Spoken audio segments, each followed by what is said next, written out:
everyone, and welcome back to the Last Banter podcast. As always, it is me, your host, AlphaAero, and joining me today is someone new. Today we have ourselves a temporary co-host. I'm still looking for some new co-hosts, so let's please give a nice warm welcome to the Southerner, the miniature enthusiast, the person who can rival my own nerdiest. Please welcome Jesse. Hey, how's it going? All the people of the world, all 18 subscribers. All 18 subscribers. Hey, if we could get Which 50 which views. one is which I'm one of them, so Hey, as long as we can get an audience, I think that's why we do this. As long as we have an audience, we're good. Doesn't matter if it's 18, it could be 1800, 18,000, 18 million. It doesn't matter. I still would do a podcast even for it. So yeah. how are you? How are you, Jess? Oh, pretty good, usual, by the by, day by day, all that. Yeah, I know what you mean. Uh, how's quarantine been? I mean, quarantine's been all right. Not we're kind of allowed to walk around now, and we're going into phase 3, so we can have restaurants open now. Yeah, I've been having restaurants have been open since July for me. No, I would say like June, but it's only takeout only. Oh yeah, it's been like takeout only, but now we can actually sit down at them now. Yeah, because they would have like the outside little tent outside with tables, which is like it's good, but then I'm from LA, so we just got through a massive heat wave, Oh, so that it's sucks. yeah, that's not ideal. And speaking of things that are on fire, my state's on fire. Like literally, I we're on mean, fire.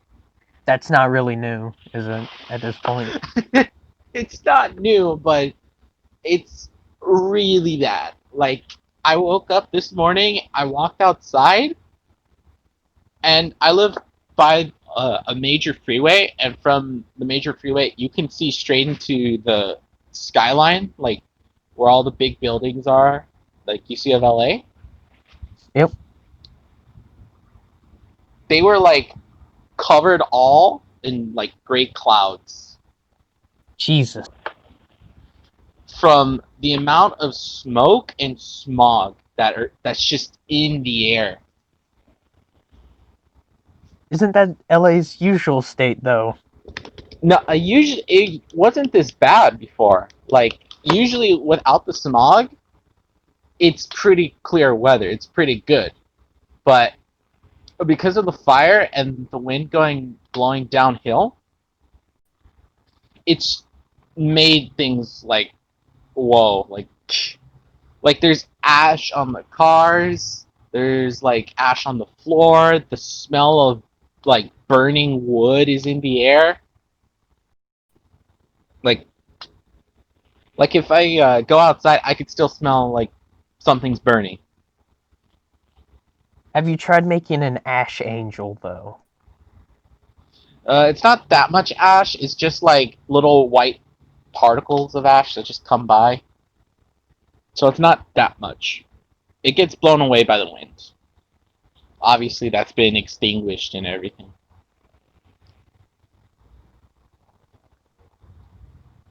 Like, it's ridiculous how many fires you can have.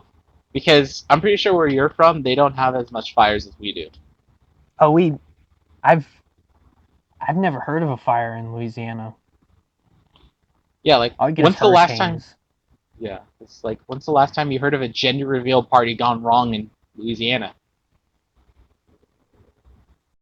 Never. Never. We were both on the same check.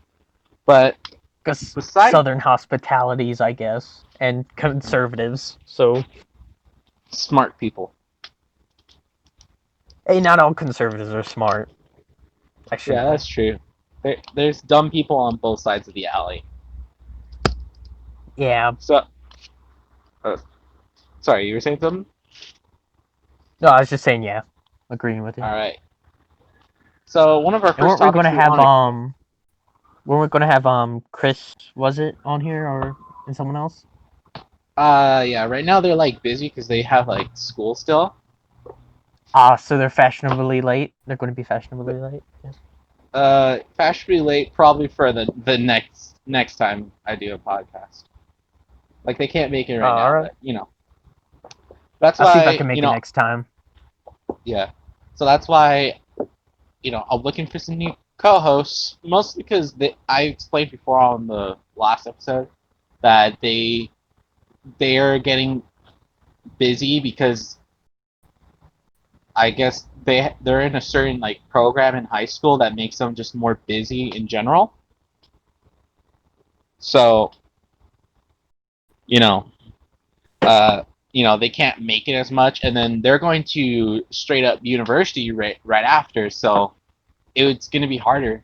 So they decided they just want to like leave the podcast, and that's why you're here, and I'm looking for new co-hosts.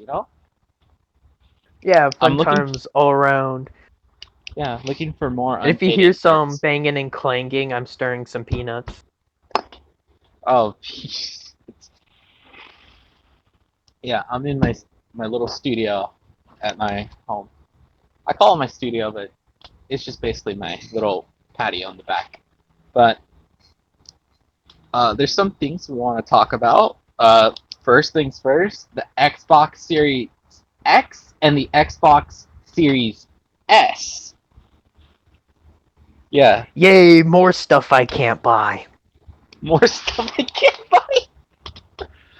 Yeah, I was explaining to my dad. I'm like, "Oh, did you see the new Xbox?" And he's like, "The X one." I'm like, "No, the S one." He's like, "They made another one?" I remember And a time when consoles didn't came out like every decade, and you could just get one and last forever. Now they're kind of cheap and Well, they're expensive but cheap. I mean, they don't always last like a decade. I think the Xbox came out 2001, and then by 2006, no, 2005 is when the 360 came out. Yeah, that's fair, but I mean the Xbox One is still a good console. It still runs. Yeah, and then the Xbox One came out. No, the 360 was from 5 to 13, from 2005 to 2013, and then the one came out, and right now it's 2013 to 2020.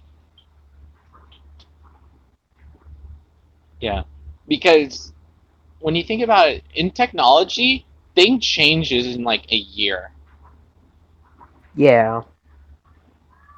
Because there's that competition of them always competing, so things are always being there's new and more things coming out. Yeah, the balance that keeps us from going to crap. Yeah, so there's that, and I had Well, to explain that. I have to explain to most of my like normie friends that the X is the regular. normies. Like, yeah, I have to explain to them like, okay, the X is the normal edition of the console. That's the CD with the 4K with everything. The S is basically the same thing, but you get, I believe, one USB port on the front side. I don't know about the back side. It's smaller, but it's digital only. So meaning you don't get a CD, put it in there, download it, play it. It's digital only, like a PC.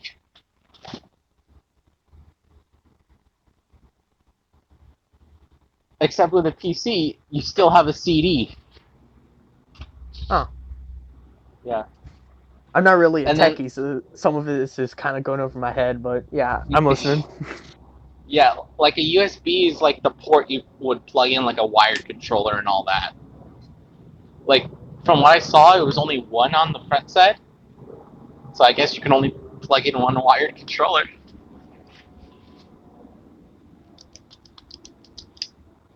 Yeah, but I don't know. I'm thinking of getting the X, the Series X, because I've had my 360 for 10 years now, and it red ringed on me over the summer. Huh. Like my 360, it red ringed, so it's like, okay, all these games I just bought, I'm gonna have to return them now. Well, on the Yeah, I bright have like a side, ton of 360 games to sell, around 30 of them. yeah. But on the bright side, at least I bought Fallout New Vegas Ultimate Edition on PC, so I can get it on any PC I play on. See, way Uh, back when I bought my Xbox 360 off a friend, I yeah. got the 360 and over 50 games, two Oh, that's a, controllers for only $100. how did you? What year was this? How did you get a console, two controllers, and then like 50 games? Well, I mean, it was GameStop. all of them were used, and I bought them off a friend. So Yeah. yeah, GameStop won't even give me that money for my console. yeah. All they give you is like that membership thing they got. Mm-hmm. Oh, I've never liked GameStop, especially how they screwed over my brother when he used to work for them. Yeah. Dude, GameStop is Yeah, just I don't know. Like like they don't accept cash payments because of the outbreak now. Like I can't pay in cash, but I can pay. I have to pay electronically. Like I can't pay in cash, which is kind of dumb because most of the world pays in cash, in like yeah, physical currency. the virus doesn't really stay on paper or cloth that much. It's Yeah, more like it's metals and skin that holds it a lot longer. yeah. So it's like you're already wearing gloves. You already have sanitizers. Like you're protected for the outbreak. Like everyone, I just still don't get why would you refuse cash? Because I know there's the shortage going on. Like, did you know about the corn shortage that's going on right now? Yeah, that's why I save up pennies, because in case that happens, I could sell them from $1.25 Oh for my a god, dude. single penny. Yeah, dude, we have like an Like entire jug full something of sort of pennies. similar like that happened in my dad's generation, and he kind of, inspired me to save. So I have two giant containers full of pennies. Yeah, and I'd say that's at least 500 yeah, pennies, maybe even more. yeah. So that's why people are encouraging to like pay electronically or an exact change. But then again, it's like pennies are That's not kind of funny really coming from It's kind of coming funny from. coming from GameStop, because at the start of the pandemic, they told their employees to give the police cards that says GameStop is an essential business. Dude, come on, man. Getting Cyberpunk 2077 it's essential. I mean, what else are people supposed to do during quarantine? Work? Um, not dying. Not dying? But speaking of games, there was the Ubisoft live stream yesterday. Well, at the time of this recording, and they announced they're remaking the Prince of Persia: Sands of Time game, which was honestly kind of surprising because the Prince of Persia game, it's like everybody loves that game. Everybody loves it because that game and helped develop the it helped develop Assassin's Creed, like the original. Like, did you ever hear the backstory of Assassin's Creed? I've not heard the backstory of Assassin's Creed, and I didn't even know that was a game. Yeah. So,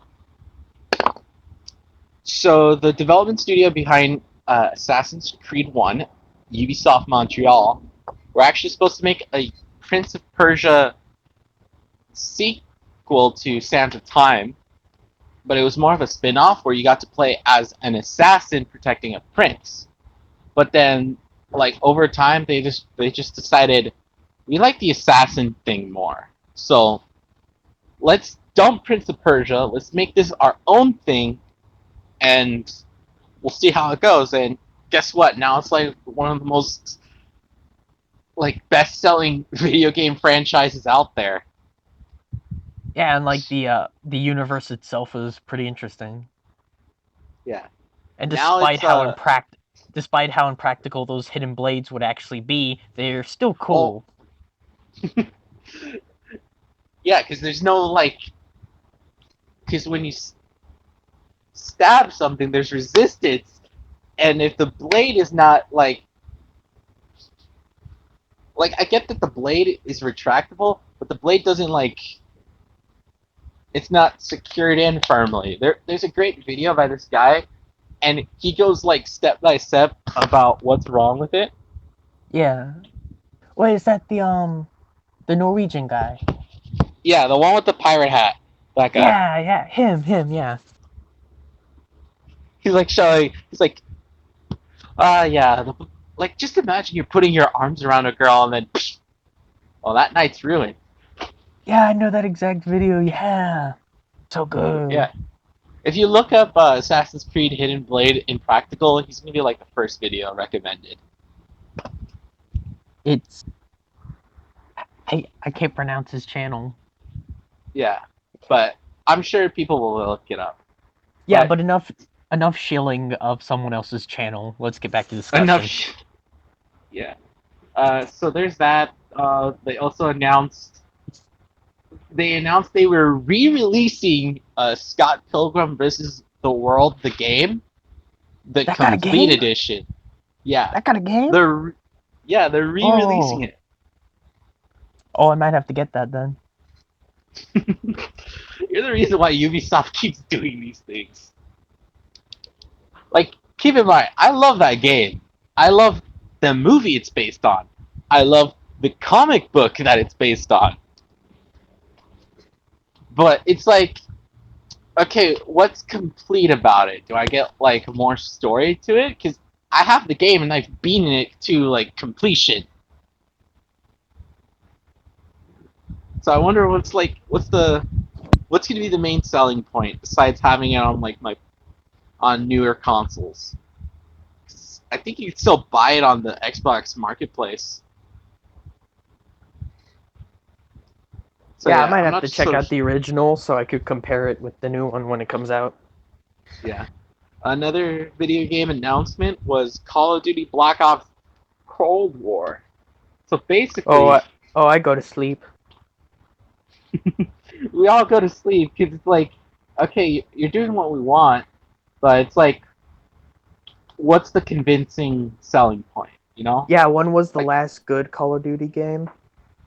I honestly, for me, I did like 2019's Modern Warfare. I did like that a lot. I know it's like the game itself on a technical standpoint is really really cool, but multiplayer was fucking horrible the first few months because it was Camp Fest Central. Like they basically made like the Sit Rep Pro. It just very much encouraged camping to a very annoying part. And I know camping's like part of Call of Duty, but Hey, not at enough camping is a notch. legitimate strategy. Shut the fuck up. Shut the fuck up. You know how I fucking mean, annoying it is to a walk better into a building? strategy is running. A better strategy is running up to someone with a shovel and then just decking them. Yeah. Yeah. But Modern Warfare, I'd say it was really good. But the last really great one that I kind of like gave a shit about was Black Ops 2. 3 was okay. 4 I thought was decent, but it's just I never got like that passion again because I don't know, like Yeah, franchise fatigue. I liked a lot of the earlier games, but I cannot forgive them for ruining gaming for like 10 years. Because Yeah, everyone you wanted to basically be Call of Duty. freaking Halo 4 wanted to be Call of Duty, and look what happens. Oh, that is terrible.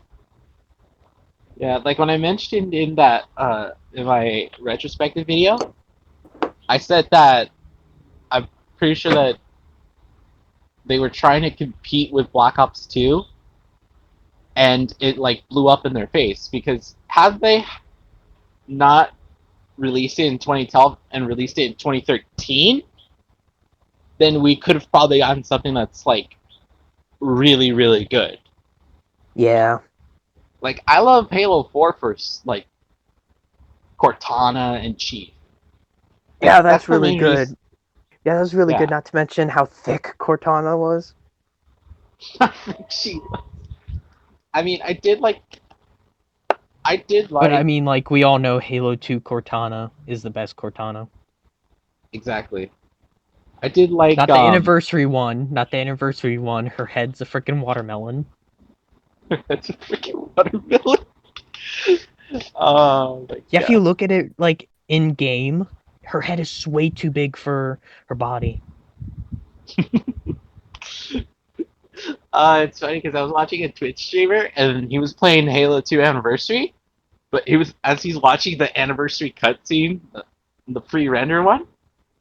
Uh, his whole chat told him, "Hey, press tab," and he's like, "Okay," because tab is the button that switches from anniversary to original graphics, Yeah. and it's like, whoa, like what the hell? Jesus! He immediately switched back because I think it's sad. Cause, like with Halo 2 Anniversary, the the thing I felt about it was that that so uh, was that it was pre-rendered instead of in-engine stuff, Yeah. and then I think like Marty O'Donnell said too. He's like he was kind of like disappointed when uh, they were using pre-rendered stuff. I remember he said that in an interview. So there's that. Oh, But besides oh, that, there's also oh. We got a surprise guest. It's my dog, we got a Buddy. surprise. Say hi, Buddy. Ah. It's like, what are you talking about? Oh, my dog. You just walked up here and I'm petting him. Say hi to the world, Buddy. Yeah, he doesn't make that much sound. It's like I refuse. So another thing Yeah. was the Demon Slayer movies uh, is coming out supposedly next month. I really need to catch up on Demon Slayer. Dude, I got into Demon Slayer and then I read the manga and then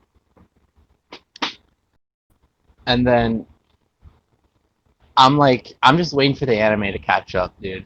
I really am. So I'm really Yeah. excited to watch the movie and see how it goes. I actually do have some gaming news, though it's pretty minor. What's up? What's some gaming news? So Destiny 2 Beyond Light is now Xbox Series X launch title, replacing Halo Infinite. Oh, I read that like someone made like an ironic title Yeah, because ironically. Yeah. because it's Destiny 2, it's Bungie, and then their own like Yeah. IPs being the launch title instead of Microsoft. I'm like, that's that's the juiciest bit of irony. I mean, Destiny 2 wasn't bad. I think they could Yeah. have been a bit more done, but it was nowhere near as bad as Destiny 1. Like, Mm-hmm. fight me, all you Destiny 1 fans. It was crap. It's crap. Angry Joe said it's crap, so it's crap. I don't I'm not. I watch don't know. much of Angry Joe, so Yeah. But no, my opinion of Destiny was that when I played Destiny 1, after like several hours of the gameplay loop of going, going, fighting enemies, getting loot, trying to get more loot, fighting enemies, trying to get more loot, like the gameplay loop, I just said, is this it? Like, what's the point? yeah. Because I had played as what's the classic? Hunter, Titan, warlock, right? Yeah, yeah, yeah. Because I played as a hunter, so like I know I'm like so vanilla because I play most of my RPGs with a balanced character. I mean, I'm like so what you like, do what you want to do. It's your yeah, life, no one else's. And if they're gonna complain about it, well, then they should get their own life. yeah. So like I was so vanilla that I was like, all right, let me try hunter, and then I was like, after playing so many times, like just the same loop, I was like, not for me. Like if my friends want to play with this with me, okay, sure, fine. After But I finished Destiny, I felt as hollow as your player character in Dark Souls after being killed by the Capper Demon like the 10th time. yeah, but Destiny 2, I think was a slight improvement on Destiny. I still think they need to like up their game a little bit. Especially But like in yeah, the story department. oh the story, because I don't think it's even Joseph Stain who wrote it. It's someone else. I don't think Destiny 2 story was that bad. I think there should have been a bit more, but Yeah, it wasn't terrible. yeah. Um, it's just Destiny is sort of those titles I'm indifferent about. Like I'm not gonna be excited if Destiny 3 is announced or anything. Um, but I also have some more anime news. Uh, according to this, according to my anime list, that there's apparently going to be an Isekai Corelette 3, season 3. Yeah. I have not Yeah, watched the other two and I need to. you need to watch it, dude. It's really fucking funny. Like, like it's funny if you understand the shows that Oh, are I've involved in it. seen I've seen all four shows. I know what happens there. So Yeah, I'll probably get like the there's jokes. I so just haven't gotten around to it. yeah, like the like it's really a fan if you enjoyed those shows, and then they added Rising of the Shield Hero 2, which is a much more recent isekai, Yeah, yeah, which got an I've heard about that. I've heard about yeah, that. yeah, Yeah. because they just announced season 2 recently, and it's like it's a great job of a crossover event that's actually pretty funny.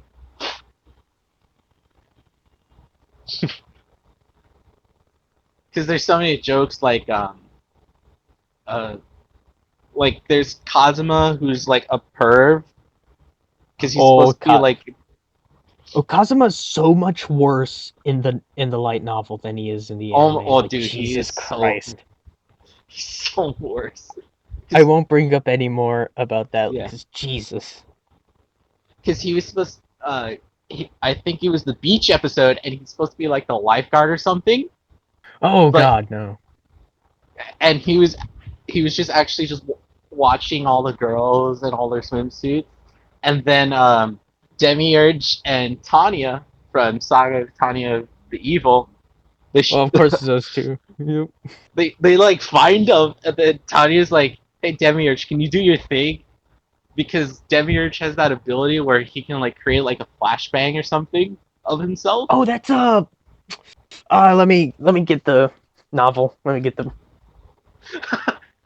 The man here's got all 14 volumes of the Overlord novel. Okay, let me look through the character sheet real quick if it has it. No, that's Hamsuki. Okay, there we go. My man, you gotta understand, this guy right here, he's such a fucking fan of Overlord. He has the light novels, he has the character sheets, he has everything. Light novel Albedo is the definitive Albedo. Anime Albedo does not even compare.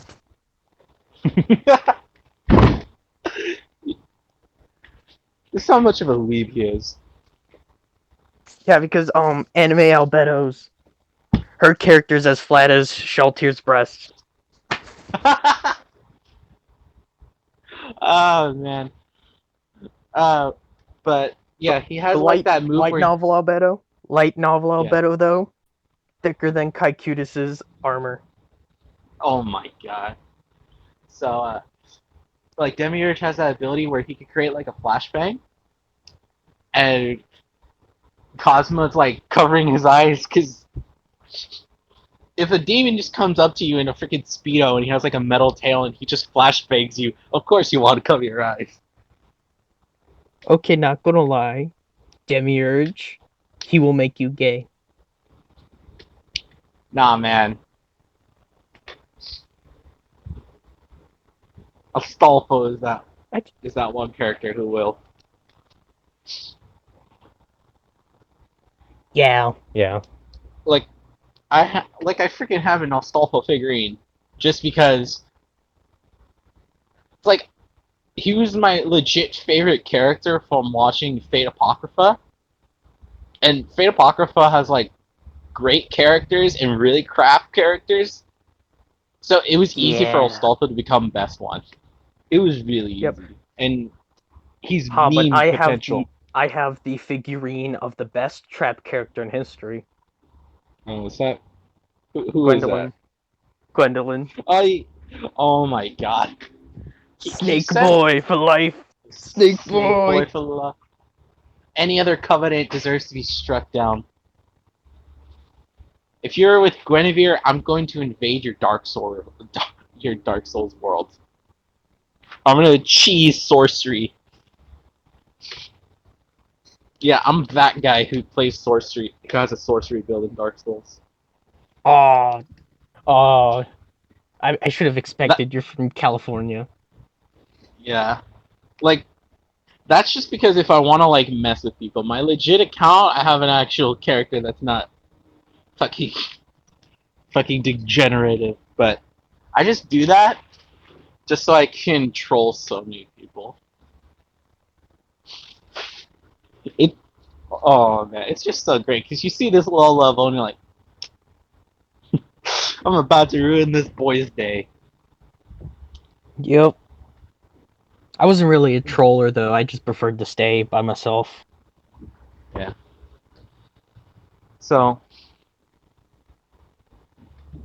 I want to ask: has there ever been a show that you thought the anime did better than the source material, or was, or like not anime, but it could be like TV show or movie that did better than source material? Because I know with like anime in general, everyone has like manga readers and light novel readers and all that. But That's do you a think there's really ever, tough. yeah? Because for me, I'd say the I one was gonna adaptation. say I was gonna say House, but that doesn't count because it's just based off Sherlock. Yeah, I would say the Sherlock Holmes series with the guy with the black hair. I remember his name. Iron Man, Robert Downey Jr. Yeah, Robert Downey Jr. He's my definitive Sherlock. He's better than book Sherlock. Isn't Book Sherlock like a dick? Oh, yeah, he is. He's a yeah, and I mean, he has superhuman strength for some reason. He's a Like he detective. has inhuman. Yeah, he's a detective, but he has inhuman strength in like the original books, and that's why I like Robert Downey Jr. as Sherlock Holmes because he uses his brain to fight instead of just like pure muscle, which book Sherlock Holmes has. Combogulate, combogulate, combogulate. Have you seen that video where it's him? Because it's when he's fighting in the first Sherlock Holmes in that boxing match. He does the analysis of how he's going to take down the his opponent, and it's like every time he says combogulate, the video repeats itself, and then it just goes to the Oh, point where he's repeating combogulate for like 10,000 times. oh, that's It's so great. freaking stupid. It's so stupid, but I love it at the same time. Um, honestly, I did say more like not really like anime or manga stuff, but like comic books. I feel there are some just comic book adaptations that just are really out of this world. I'd say like everyone has like the Dark Knight and everything, but Okay, the Dark Knight's back to Robert Downey Jr. He's definitive Iron Man. he is a definitive Iron Man. I'd say But like the comics Iron Man, like whichever version of Iron Man it is, they're all he's an, it's stupid. It's stupid. yeah he's a fucking asshole in the comics. No, it's Like not that. in It's just basically he kept a secret identity as Iron Man yeah a while, and he gave it away that Tony Stark was Iron Man because of a dog. Like you could just put the mask on, dude. yeah. Like you had enough time to put on the suit to save that dog and that kid, so you could just put the mask on. Honestly, I'd say technically Infinity War would be my best adaptation of a comic book because it's based off the comics, and Infinity War just did such a great job with establishing Thanos, establishing his motivations, that it's like it wasn't like one to one, but the overall story was just adapted so much better. Like Yeah, that final I'm. scene where he's on the farm, fucking, it's like up there, dude, with like my favorite movies. I will say though, the Marvel Cinematic Universe's Thanos is not my favorite though. He's pretty good, but he isn't my favorite. Oh damn, I just that, like that comic Thanos's like his reasoning for stuff because it's sort of unique-ish. I I mean, mean he's it's kind of cheesy when you think about it because like he wants to marry Death, like Lady Death, and he I just find literally it just wants interesting. to marry Death. Yeah, but like I just kind of find it interesting and like this whole backstory of how he was like deformed as a child. He was born Yeah, deformed and his mom tried to kill him. yeah. I just feel like there's a bit more weight to there. I feel like I do like it more with MC Thanos because at the same time he has a valid point. Like not every planet's gonna sustain its population, and he's just trying to do some good, but he's doing it in an evil way.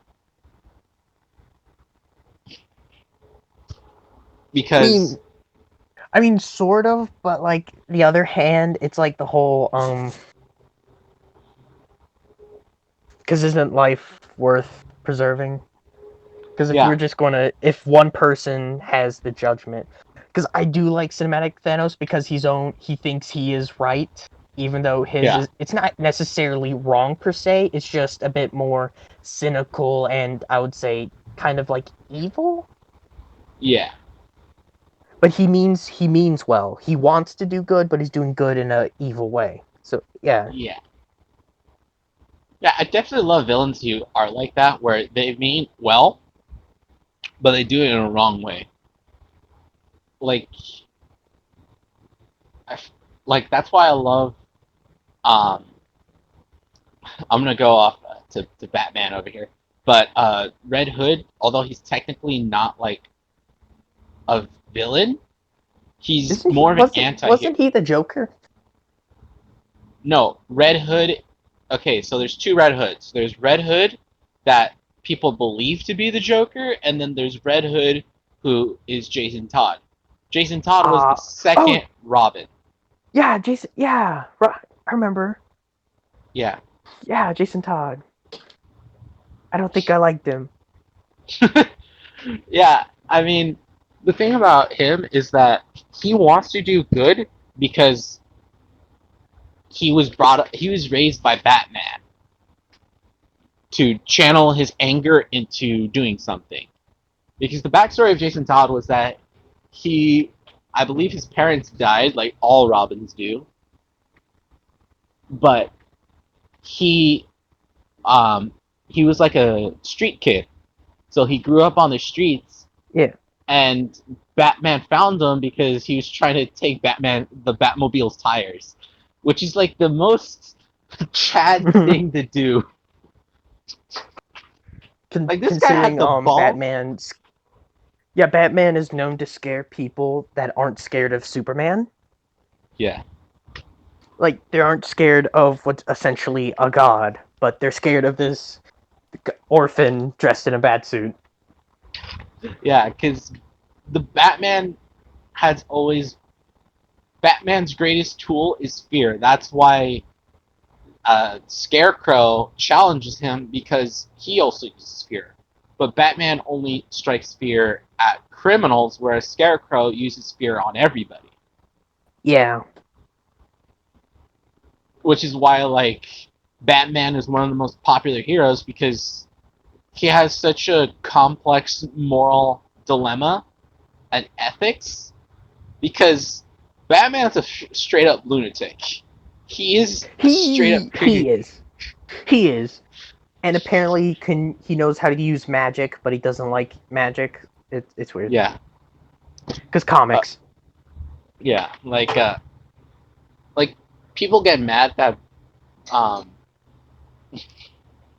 like people got mad when they showed Zack Snyder's Batman of him using the Batmobile to blow up someone's car. Like, there's been plenty of times where Batman has killed someone, like that could have killed someone, kind of thing. But I think it was just more of they just wanted to make it look cool with an explosion.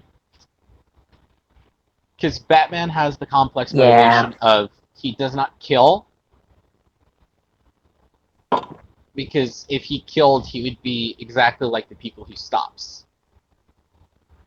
Which is why I kind of like Jason Todd Red Hood, because he's someone that he kills, but he only kills like people that absolutely freaking deserve it. So so there's that. So that's why, like, with the new Batman movie that's coming up with Robert Pattinson, I'm looking forward to it. Yeah. I'm looking forward to it as well because he is a good actor. He's just been in Twilight, and Twilight is garbage. Yeah, like there's a reason, My like he dad likes said, Twilight. My yeah, dad unironically likes Twilight. my aunt likes Twilight and she has all the books. I'm Oh, not joking. my dad doesn't have the books. He just has the movies. And like my aunt was like, "You like Twilight?" And it's like, "Yeah." It's like, "Don't diss on my Twilight." Don't get them with Twilight. So there's that. Uh, I mean, I just feel like he's gonna do. I'd say he's gonna do a really great job because he knows how to play. He knows how to do drama. He really does know how to do that. Like, he was in a movie with Willem Dafoe, who's like, I mean, if you haven't seen Spider-Man, the original Spider-Man movies with Tobey Maguire, he was the he was the Green Goblin.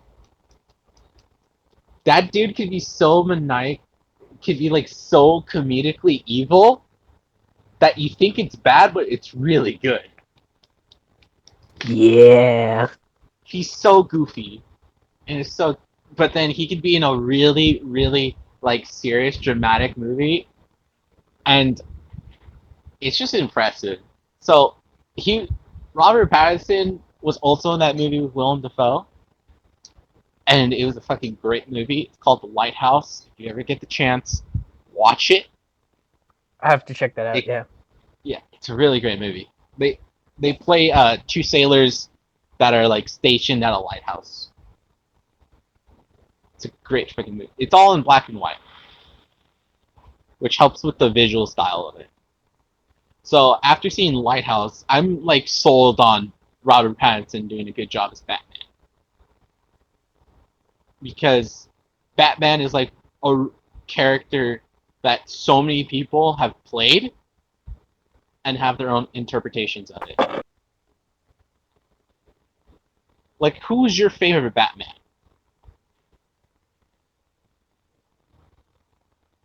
animated series Batman. Animated series Batman. Kevin Yeah, I have to. Conroy. Yes, and also favorite Joker, Mark Hamill. Those two. It's like it's timeless. You can't stop them from being like when people hear Mark Hamill, they hear the Joker. Obviously, when he's like on screen, he's Luke Skywalker. Yeah, he's Luke Skywalker. Um, I wouldn't mind if they did like a joke comic or whatever. If they had like Luke Luke Skywalker become the Skywalker Joker. become the Joker. That'd be actually Another, pretty cool. and I was thinking maybe like a small game or something, like just for fun, like a Just medieval for fun. style Star Wars. Yeah. Uh, so like you hear Kevin Conroy and you're like, yeah, that's Batman. Yeah, But in Kevin terms Conroy. of like live action Batman, there's the series Gotham, which is it's like a prequel show. So it's about Oh, Batman's I haven't origins. seen Gotham yet. I haven't seen Gotham Fucking yet. watch it, dude. You need to go watch it. It's really good. I cannot stop recommending people to go watch Gotham because if even if you don't like read the comics, it's so good because it knows how to explain these goofy ass villains because it can be goofy and serious at the same time, and I fucking love that shit. Okay? I'll give it a watch when I can. Yeah, I'm Cause actually I'm thinking about because I'm doing rewatching the Dark Crystal Age of Resistance and watching the Midnight Gospel. So yeah. yeah because I'm actually going to be doing a collection of videos I'm going to be doing where I'm going back and I'm sort of reviewing all the DC TV shows. So I'm gonna do Arrow, I'm gonna do Flash, I'm gonna do Supergirl, I'm gonna do uh, Legends of Tomorrow, I'm gonna do Batwoman. Didn't the Dude, main actress for that leave? she left because one, she had a spinal injury. So Yeah. It, it was spinal injury, and she didn't really live close and stuff like that. yeah, that and she was getting a lot of fucking like shit because of the internet. Because if you don't know She like Batwoman, yeah like I believe never attack the actors or the writers. Always attack like the producers and stuff because they're the assholes that produce crap. yeah, if it's the director, it's always the director or the showrunner that I feel is the main reason why Yeah, like shows kind of fail. yeah, but never harass the actors. They're just doing a job. Like Yeah, like like I don't Batwoman. like I don't like Brie Larson. I don't really like her Yeah, as an actor that much. I mean, she has had good roles, but in some places she's not too good. But like, yeah, I don't think she deserves some of the hate she gets. I mean, she is kind yeah, of an ass sometimes, but I yeah, mean, yeah, who isn't an ass? yeah. Here's an ass. Like Batwoman. Batwoman's a character that not a lot of people know of because she doesn't really get like a lot of attention. Like the last time she was in something that was not Batwoman, the TV show, was Was it Lego an Batman? she was Was not it even Lego in Lego Batman? Batman. Oh, She was in an animated Batman movie called Batman Bad Blood, which is about Batman. It's about like Batman going missing, so someone else has to take up the role of Batman, and everyone's looking for Batman. It's a really good wasn't animated wasn't film. wasn't Batwoman always Commissioner Gordon's daughter or is No, that's Batgirl. Batwoman is someone else ah different. Okay, uh so if I remember the the comics correctly, Batwoman is supposed to be, I believe, a relative of Batman. I know yeah, I'm wasn't she probably his cousin or like niece or yeah. something? I think she's like his cousin. Yeah, cousin. I think I'm not a. I haven't read any like Batwoman comics. I should, but you know, I want to sort of get into reading Batwoman. But Batwoman's a character that I know a little bit from comics knowledge, where she is. Yeah, yeah, comics Yeah, knowledge. yeah. From my comics knowledge, is that she's completely different from Batgirl and Batman. She's her own person with like her own motivations, her own personality traits. She's not just a female Bruce Wayne. You know, she's her own person. Yeah, she's her own person. She's her own individual. Yeah, and the actress who played Batwoman, I believe it's you're gonna love this name. It's Ruby Rose. No. For those of, for those of you I'm sure. who, I'm sure this Ruby Rose is good, but Ruby is so infuriating to me. for those of you who don't know, we fucking are so disappointed by the show Ruby, RWBY, Ruby, who has a main character called Ruby Rose. So The manga's good though. The manga for because it's not Miles writing it; it's someone else. yeah, it's not Miles. Shut up, Miles. Oh, I feel like we got to go into a rant later on about that. oh, I was actually thinking kind of suggestion for the podcast. Do you guys have like a rant section, like a part of the video you just dedicate to rants? Actually, I'm thinking about doing just like straight up rants to like the last 30 Yeah, minutes. You throw your heart, like your hot takes, go. Right now? No, I was joking. Okay. Okay. But after the break, I was think we'll thinking do you the could do hot that, takes. and I think when you guys, I think if you hit like maybe 50 subscribers or so, you could probably start doing like questions, like a question section or probably. something. Yeah, definitely. So, listener, if you're listening to this, hit subscribe. Support the channel. So, Yeah. I think. And I have some news, which you probably won't care about, but hey, I'm the guest. Someone else might will. Yeah. And it's 40K related. Eh. Of course, it's gonna be 40K related. Well, it's also related to Marvel. It's also related to Marvel. It is. Yeah, because they're making a Marvel comic for Manius Calgar, chapter master of the Ultramarines or the Smurfs. Alright. I'm saying that because I have no fucking knowledge of 40K. I'm saying that right now. Well, he's called Papa Smurf or the Blueberry with fists. Yeah, like I know 40K is fucking big. I know it's big, but I can't get into it. I really can't. Like I got into like D&D and stuff, but I can't get into like Warhammer. Oh, like the hobby game.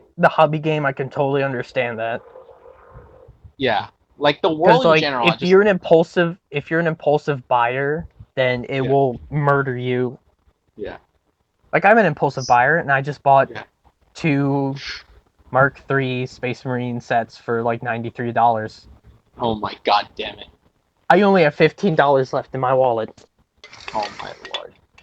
Anyways, back to the original topic where we were talking about Batwoman.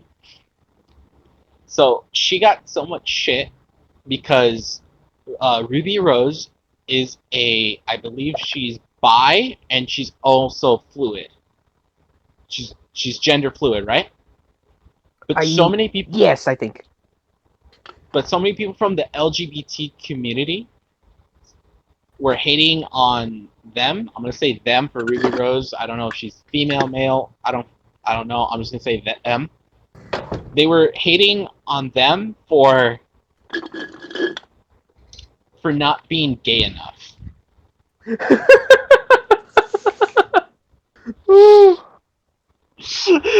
And I think to myself, I'm like, is gayness like a requirement? Like what the like what's not being gay enough? I think it's because she's bisexual, because I know bisexuals are considered a smaller group within the LGBT community, if I Yeah, remember right, and they're not really given as much respect as others, and they're only given yeah, respect if they're with the same sex, even though they're bisexual. Which, that kind of sucks. yeah. Hey, poor Like I have bisexuals. so many people I know are bisexuals because they have dated guys and girls. So it's like, why are you gonna like say they're not gay enough because okay they dated someone of the same sex before, but now they're just dating someone who's not the same sex, or maybe they just don't want to date guys for a certain while, they want to date girls for a certain while. It's like, what the Yeah. fuck does an actor's sexuality have to do with the character they're portraying? It's not Yeah, like yeah. it's not like Batwoman's like getting with girls every freaking episode. It's not like that. The Batwoman being gay has no freaking significance on who she is as a character. You know, like sexuality is sort of that thing where it does not define a person. There's Yeah, so much more exactly. stuff that does not that defines a person, but sexuality, it should not be the first thing that defines them. Do you know what have probably, I think, would have been pretty cool instead of like making it her gay or anything? I What? think they should have made her asexual because they don't get enough representation in media. Yeah. Like I forgot asexual is even a thing. Yeah, there's this one show, I forgot what it was, but it's about these teenagers, Mm-hmm. and I've heard from an asexual that it portrays asexuals pretty good. Yeah.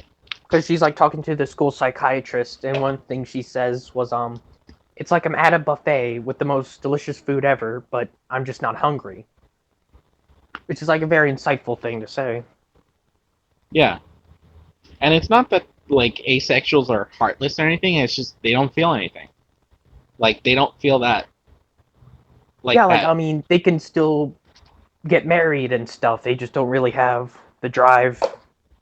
to drive to do so. It's like Master Chief. Oh, Master Chief. I'm pretty sure every Spartan in Halo is an asexual Actually, because no, because if you I actually know some of them some of the some most of them do recent get married. books, there is kind of a thing between Linda and John, aka Master Chief. I thought it was Li- Kelly. no, Kelly. Yeah, Kelly. Crap. What am I Yeah, thinking, Linda? Because because Kelly and John grew up together. Because Linda joined later. yeah, Linda was sort of laterish, but like Kelly and John, like Kelly is Yeah, called John's uh, what is it called? Favorite Spartan. Yeah. yeah. Because if I remember correctly, because I remember is it because I remember watching the animated thing because I Oh, haven't we don't read the talk about book in that. so We long. don't talk about that. Because I'm pretty We don't sure talk the about. we don't talk about the animated series. We don't talk about that. That's bad. We don't. Yeah, like I remember correctly from the books that it like the original Spartan team, like the original blue team for Master Chief was him, Kelly, and then that other Spartan. Not Fred, someone Sam. else. Sam, that's his Sam. name. Sam. And then Sam died. Spoilers on a But he like went out. 11-year-old book. Yeah, but he went out like a G. He's good. He went out like a boss. Like Oh. I don't know why when they were doing the marketing for Halo 5, they told people to watch the animated Fall of Reach. Why would you do that? Why? Just read the fucking book. And then did you see the fucking when I made that rant about the things you need to know about Halo 5 before you even like play the game? Yep. I said, okay, you want to get into Halo 5? All right, do your homework. Read the Escalation comics. Read Hunters in the Dark. Read Last Light or whatever it's called. Um, read. Wait, I think you only need like Escalation. I think 4 and 5. I think those are the only two you gotta read. Like Those the are the rest of it only doesn't really matter at series. all. Yeah, like you need to Hunt the Truth podcast. You need to play Halo MCC just so you can see Locke in the cutscene as a Spartan. You need to watch Nightfall so you can understand who Locke is. You need to read New Blood just so you know Buck becomes a Spartan. You can... I'm doing the fucking rant. Yeah, and you also need to read Last Light to get introduced to Vale. No, that's Hunters in the Dark. Oh, yeah, Hunters in the Dark. Fuck, what am I thinking? Last Light. Last Light's apparently so you can understand Blue Team more. Like, no. Like, Come on, we know about Fred. I grew We up knew with about Blue everyone else. Team. I grew up with Yeah, Blue Team. I have the 3 original novels from yeah. 2001, I think. Yeah. It's like if saying, and to understand Halo 3, you need to read Halo Contact Harvest. It's like, it has nothing to do with it. Like, we know who Sergeant Avery Johnson is. We don't need to read a book about Contact Harvest. Contact Harvest is actually a really good book because it's written by It Joseph is a really Staten. good book. It's a really good book. If you want to like get into lore, Fall of Reach and Contact Harvest are the like ones you should definitely read. Also, kind of It's a small thing, real quick. If you're like Alan and you're not sure where to start with 40k, the Eisenhower series. I Eisenhower refuse. series. That is the beginner. That's the beginner level book series. Yeah. So, he also tells me to get away from someone named Ian Watson or something like that. Ian Watson. Yeah, I'm not messing with that. It's like the But you Fate know what? franchise. You know what, Ian Watson? Despite all your flaws, keep writing, dude. Yeah. You're terrible but amazing. Yeah. It's 40k is literally the normies version of Fate. It's literally that. Oh, It's like more people know about Fate than 40k probably. Let's be honest here, because it's not really yeah. mainstream-ish. Yeah. I They're mean, trying to become mainstream. if Superman knows what 40k is, then I'd say it's mainstream. Oh, I think instead of William Shakespeare, it's like William Shakespeare or something like that. Yeah. Because it's like 40,000 years in the future, no one remembers these people's names. Yeah. So, if for my non-weebs who don't understand what the Fate franchise is, Fate is a series about magicians who summon historical figures to fight a war for each other. Fight a war. And the one question you do not ask someone who enjoys Fate is where to start. You do not ask them that question. Because there's a really great video by this anime YouTuber named Giguk, where Biguk? Giguk, Gigguck, where someone's like, so how do I get to the series? He's like, no, because the whole thing is like a new fan comes in, and he's like, all right, I'm interested in the Fate franchise, and then the Fate fandom like, sure, come on in, take a seat. You can ask me any question. Where do I start? Except that one. Because it's a convoluted mess. Because originally Fate came from the visual novel Fate Stay Night, which has 3 routes. Because if you don't know how visual novels work, they have like choices that lead you choices. That lead you to 3 different like paths. I think I've only seen one visual novel before. I forgot what it was called, but it was about. Okay, I won't say what it's about. It's kind of bad. There's Fate, Unlimited Blade Works, and Heaven's Feel. So Fate the Fate route was adapted once by Studio Dean. Studio Dean is the same studio who did the Konosuba movie. Oh yeah. And then say okay, and then people say, why not start at that one? Because it's shit. It's like if I said, read the Ian Watts books of 40K. I All mean, right. I mean, they are kind of shit, but they're kind of shit in the best way that shit can be. So it's amazing. Yeah, they're still shit. Yeah, It's like diarrhea and dry shit. No matter what, they're still shit. because So Fate. no one wants to read about some guy who wants some of that Gene Stealer ass, Oh my lord. and then So has a the Fate. sidekick Yeah. dwarf who has a sidekick dwarf on a floating skateboard who gives the guy a back massage. Oh my lord. So Fate. The Fate route has not been properly adapted yet. It needs a good adaptation. For the people who make Demon Slayer, you should definitely do it. Just saying, man. Okay, Unlimited Blade Works has been adapted twice. Once as a movie by Studio Dean, and the second is done by Ufotable, who also make Demon Slayer.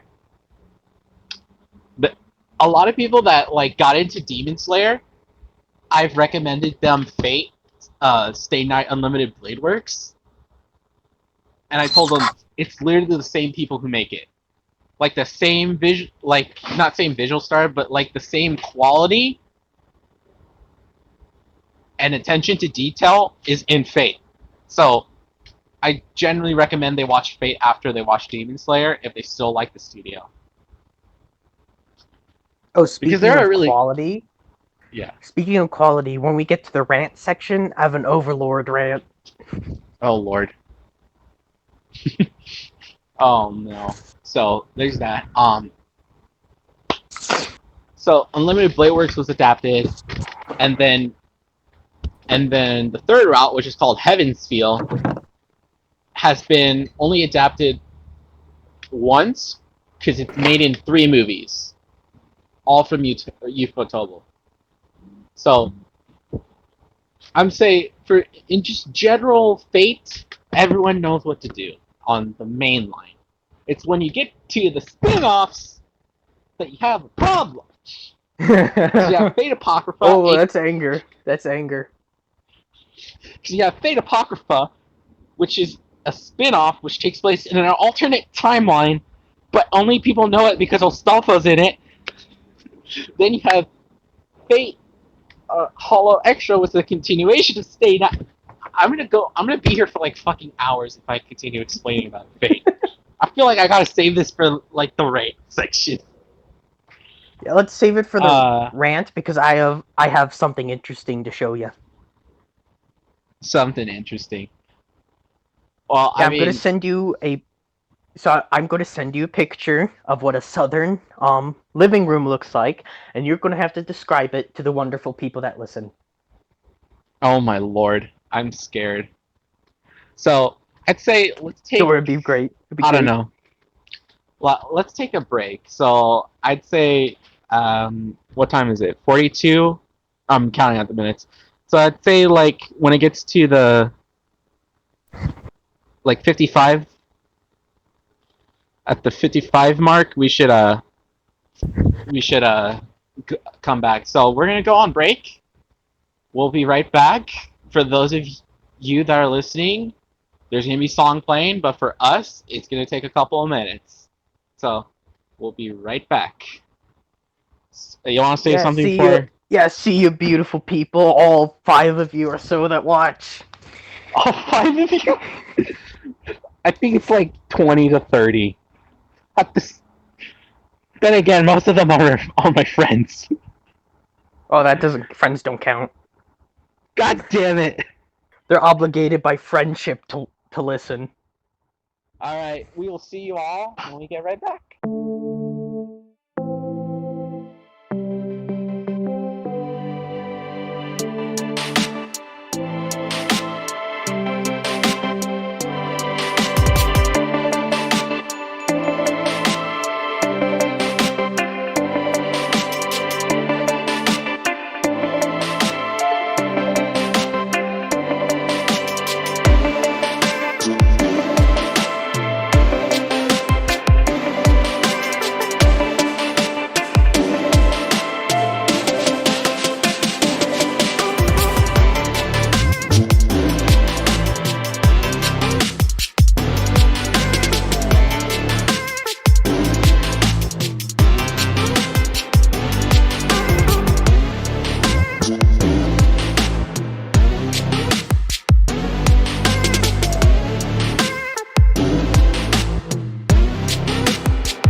And we are back from our break. For you, it may have been how long the break song was, but for us, it's been about like 10 minutes. So, Yeah, because I gotta stir peanuts. so we are here at. Usually, this would have been the Sean section where we just ask Sean random shit and he says random things. But we're going to replace that with our little hot takes slash rant section. Because, you know, we've got some hot takes and some, just some overall rants we got to get through. So, you want to go first, Jess? Anything that's been pissing you off? Okay, the CGI in Overlord. Oh, no. I know where this is going to go. See, my issue is how they use it. Because I think it would work for the undead because it adds that form of uncanniness to it.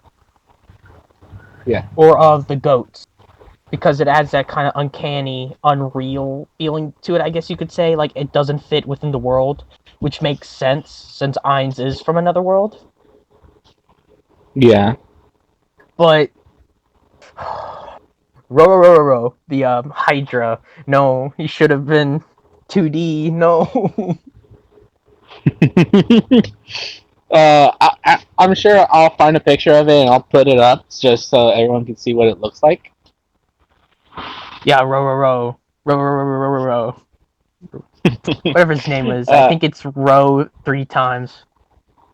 is that the one that one dude summoned against Narbrawl? Narbrawl Gamma? No, it was the Lizard Man. The Lizard Man's pet Hydra. Oh, that one. Oh no.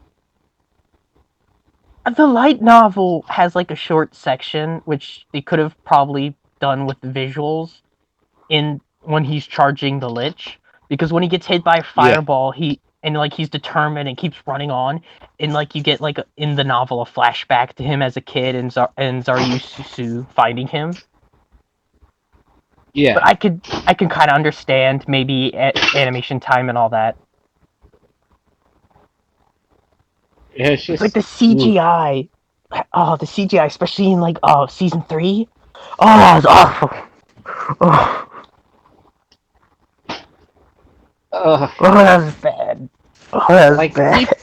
from what I know from all critical and fan consensus, is that they say um, that season 3 is the overall weakest, which I'm not so sure of because season 3 that's is that when they invade Erantel? No, that's season 2. Season Oh, 2's, that's season and it's not Erantel. It's the Riestes capital, Riestes. 3 Estes. Yeah, Riestes. No, it's when see, I'm trying to The field. Yes, the field with the goats. yeah. Well, I I say forget goats, which. but they're like the children of Shub-Niggurath, and yeah. Yeah. What's the? I forgot what arcs are in season 3. Season But 3, the first episode was kind of just a layback episode, yeah. and it ends with the best line in the series: we will invade the women's bath. Gather your armor weapons. Gather your Uh, armor. I'm gonna put that screenshot up there just so people understand. Yeah, Uh, it's wonderful. but the main thing that is really kind of like the thing I feel about it is that with season 2, I love season 2 when it was Ainz and not lizard people. See, I'm kind of torn because I love Ainz. He's my second favorite character in Overlord. Well, in the anime, he's my favorite character because Albedo in the anime is nowhere near as good as novel Albedo. But yeah, I mean, but I also do like the Lizard Men. I I really mean, like them and I like their they're kind of story. like they share similar like ideology to I always forget to say his name. Coctis, Cocutus?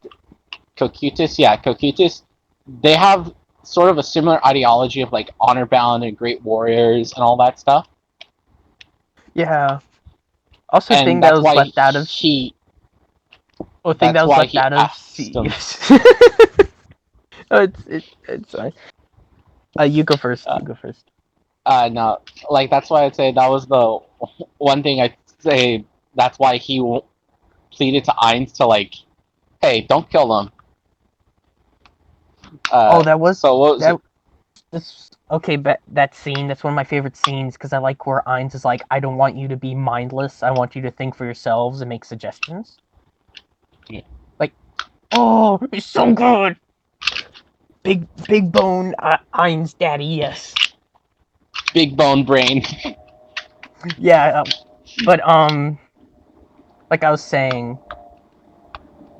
in season 3, like episode 1, that point in the novels after Albedo, Shaltir, and Mare, do that whole scene with the bicorn, and before they go to the bath, they Yeah, actually no, wait, it's Mare. Yeah, it's Mare. He because he gets the message thing, and he wants to deliver it to Cocutus um physically, like himself.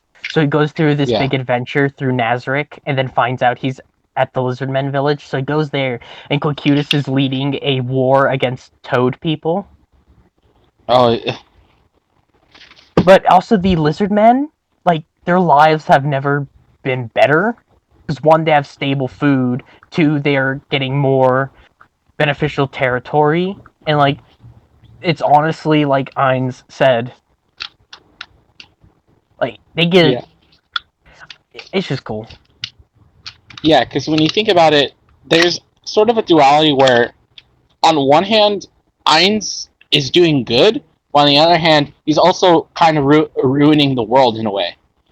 Yes, he is, and I think that's why I really like Ainz because good-ish intentions. It's not necessarily good, I would say, but he's not trying to be the bad guy, but everyone sees Yeah, him as the bad guy. yeah. I'm just remember that scene from Wreck-It Ralph where the dude just goes, "You are a bad guy," but that does not Not mean you me. are bad Isn't it Zaid? guy. Zaid from Street Fighter, I think, or is Yeah, it Street Streets of Fighter. Rage? Yeah, but he Cracks goes, just Crackman because you are a skull bad like guy. sparrow egg between thigh. Yeah, it's just I feel like he's Ainz is not really a bad guy because he still has his like human thoughts, but I feel as over time he becomes less and less and less human, the more he spends time in time like with his new life. I mean, like in the novels, it is kind of like that, but he is becoming more and more paranoid and stuff. Like he still Yeah. does try to do good, because like Irantel, like it's not that badly ruled over, Yeah. and I'd say it's better than the Riestes kingdom. Because why do we keep having a tie with the Baharuth Empire? Maybe you should train your soldiers instead of kidnapping peasants, giving them crap equipment, and sending them off to fight. Like, I do not Yeah, like the because Riestes Kingdom. I do not like yeah, them. because if I remember, the Riestes Kingdom they just conscript, while the Bruth Empire has a career military, meaning Yeah, people choose to go into the military as a career. yeah, they have They have like knights, and they have really good equipment. Their armor, but Yeah, the Riestes, the is Riestes armies just has leather, yeah, it's just bigger population, I believe. So that's why they and always like come to. they're very self-destructive because they take the men away from the villages and towns which grow the food, which means there's less food that can be grown Yeah, because the women, they need the people to do it. yeah, They need people to do it, and it's just terrible. It sucks in Riestes. yeah. They're just dumb. They're just dumb idiots. Also, they're not a like the small Chads over rant. the Slain. Was it? Oh, Slain Theocracy is great, but I have a slight rant against about season 3, What's up? and it's about everyone's favorite character. Who? Who's everyone's Archie. favorite? Archie. Oh my fucking. Oh, no. I'm an anime only watcher. Oh no, why did girl die? It's like, no. I won't What? even mention what happens to her in the web novel because that's just horrible. But I what mean, happens to her? it's horrible at first, but then it gets better if you That like think about it. what happens to her friend? Yeah, because being broken with like a dog tail butt plug up your ass all the time is fun. Yeah. But then again, she moves into Nazareth, but she also has her family with her. Like they live like just by themselves in Nazareth. Yeah, but still, Shaltir is Shaltir after all. Yeah. Yeah, Whatever she did got happen away. to like the Eight Fingers? The Eight Fingers. Oh, Eight Fingers. Hilma's still around. She works Yeah. under Mare and Yeah. Mare. I mean No, what Mare happened and to Ora. Ora. yeah, what happened to the I say Aura. Aura. Yeah. No, what happened to the slave trader guy? His name's like Coco something. Oh yeah, Coco. I have no idea what happens to him actually. Like all I know is that apparently he just got sent off to to fun times. To monster fun times. Because he got sent to get, I believe, interrogated by the cockroach guy. Oh, Kyohuko. He's my least favorite character in Kyoko. all of Or Overlord. oh, He's he's better in the novel. he's legitimately my least favorite character.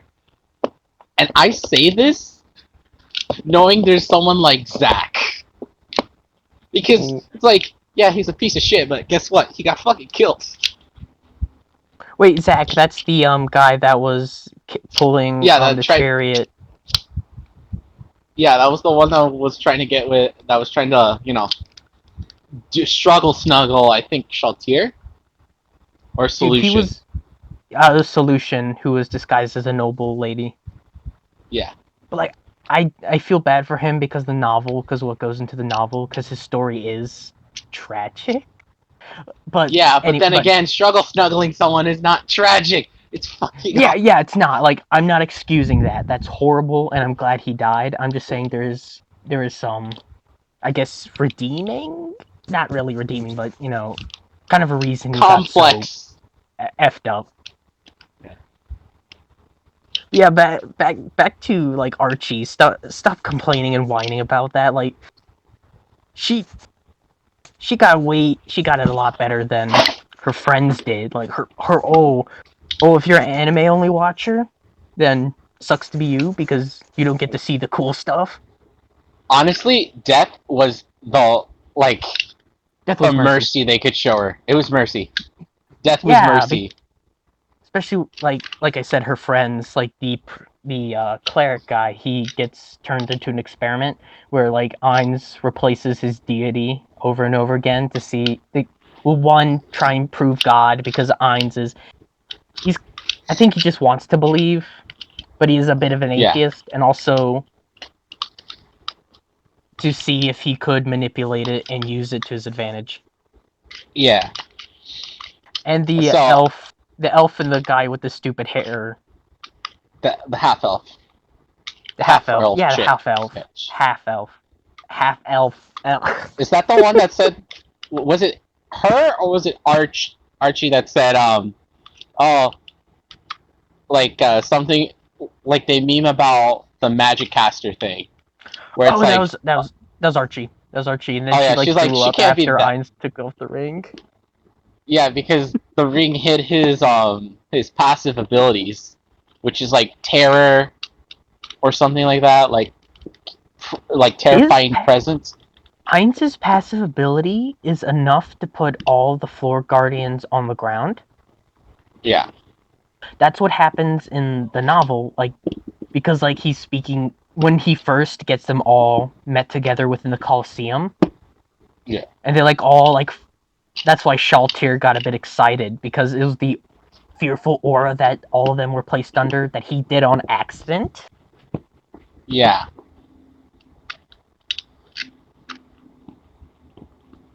Yeah. Also, Yeah. Kyohuko, people like him more than Cocutus.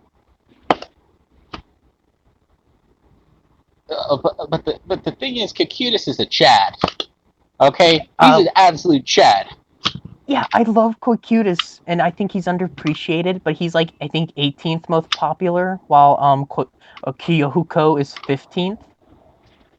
Yeah. Let me see the Overlord popularity thing. Who's the That's what it most was when popular? I have no idea. I think it's Ainz, but I'm not sure. Okay, so I'm looking at the popularity poll. So on one hand, I'm actually kind of like wondering who's up there. Just so I know, who's your favorite character? Which version we talking about, anime or novel? We're going light novel. Ainz. Oh, you fucking bastard! He's number one. Yes. It goes Ainz, Albedo. I understand Albedo. Understand Albedo. Narvaral. Makes sense, I guess. Number 4 is Evil Eye. Makes sense. Number 5 is Shaltir. Makes sense. Yeah. Number 6 is Demiurge, the boy. Yeah. Number 7 is Beta. Yeah, she should be higher. She should be higher. She's fucking great. She. Yeah. Number 8, CZ. Or Shizu. Shizu. Yeah. CZ874 something, whatever. Yeah. Number 9 is Pandora's actor. Fuck. That's the real one who has to go higher. Yeah, he's great. I love Number him. 10 is actually I'm gonna let you guess who number 10 is. Is it Aura? No, she's 11. Oh, Zamare. No, he's 16. What? No, but he's so cool. Kamsuki. Okay. It's a character that was introduced early on. Oh, is it Henry? It's not Henry. Inferior. It's not Inferior. Henry's sister. It's somewhat related to Henry's sister. No, not Henry's sister. Who's okay. It's related to the sister of I forgot to say her name. Torane. Tuare's sister. Okay, right? not her, sister. but what happened to her and what caused it. Oh, Clementine. Clementine's number 10, which is like. I mean, I would let her stab me. Chotomate. Chotomate. Chotomate is Japanese for I think like hold up. It's like their version of hold up. Yeah, because 11. I love Clementine. She is the absolute. She's great. She's my 4th favorite character. Yeah, because 11 is Aura. 2nd is Intoma. 13 is Enri. 14th is Kyokaku. Why do you people fucking like him? Why? Because he's such a cool dude in the novel. Like, he's really nice. He helps Hamsuki get adjusted to Nazarick. And Toma abuses his kids all the time, but 15th is RJ. 16th is Mare. 17th is Yuri. Should be higher. 18th is I forgot how to say his name. Coyotes. Cocutus. 19th is Seventh. My boy Seventh needs to be up there, man. Dude, Sebas, he should be in top 5. Sebas is amazing. Sebas is the definition of a Chad. For those of you who don't know, Sebas is a side character who I'm just gonna list all the Giga Chads. He's the head butler of Nazarick, former Yes, leader of the Pleiades, and he's a dragonkin. Yeah. Yeah, and But he's such a badass. He's one of the few good-natured characters. no, I think it's because he it's just the way he shows his actions of his good natures shows why there can still be good people in a room full of evil monsters. Like Yeah, like he's really good-natured. He's really yeah, good-natured, but he isn't a traitor like Nigredo or Pistonia. yeah. Like my man, he literally found someone who's dying on the floor. He's just like, "Need help, man? Do you need help?" And then And then he gives money to to the to the abusive guy that had Tuare, and is yeah, like, so, get out of here. Oh, oh. dude, he's an absolute Chad. Also, I find it funny that Touch Me, Sebas's creator, based Sebas on his own looks, just a little older. Yeah. So that's just cool. So I want you to guess who's 20, and who's number 20, and I will give you a hint. They are not in the Reistes, Sorcerer, or Slain Theocracy. They're only in the Baruth Empire. Is it Jerkney? It's not. It's not. It's not that. Is it the knight? Is it the lady knight with her eye all Yes. messed up? Yeah. Oh, That but one. she's trash. She's trash. You just heard it. Your waifu's trash. 21 is Solution. Oh. 22 is Hanosuke. Oh no, no. 23rd is your boy. I always forget how you say his name. Jerkney. Jerkney. 14th is the girl Andrea.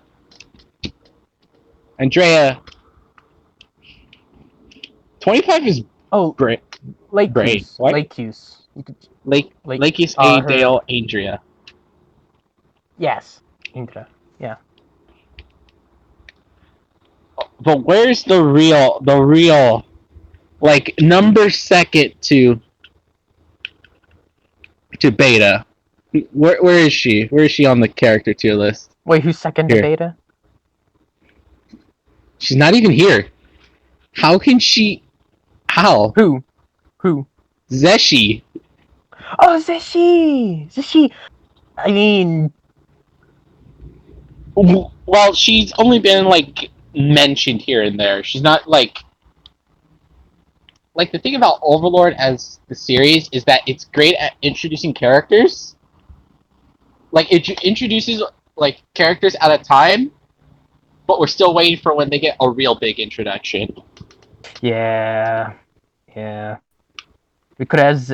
Wait, I think she does it. Yeah, she does appear. I'm pretty sure she does appear with the Black Scripture when they fight alongside Ainz against whoever it was. Yeah. Yeah, she's not here.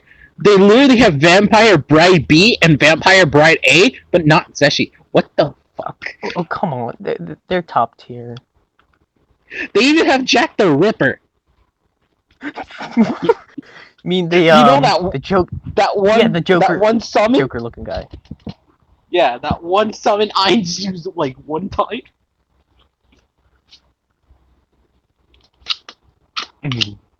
They don't even have the Chad captain in there. Oh, we have another surprise guest. It is my cat. Say hello. You have a dog and a cat. Yeah, Luna-chan and Buddy-kun. See the weeb. Look, only I can find other weebs. Only I can. That wasn't a weeb thing. That's an Okinawan thing because I'm an Okinawan half Irish Southerner. Let that sink in. Yeah. Yeah, like the thing is, I can't even make fun of him being like weeby because half of it's his culture. Well, the culture forced on us by the filthy mainlanders, but that's neither here nor there. It's either near there.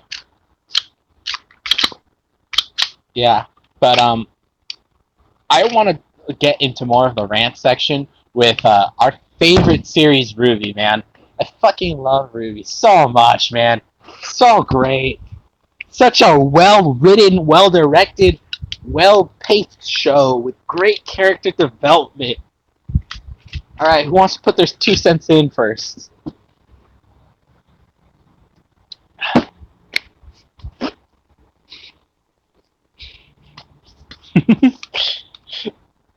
I think I broke him. Oh, hey. So, Jess, do you want to give your 2 cents on Ruby? Brace yourselves, folks. Okay, so volume 1, 2, and 3.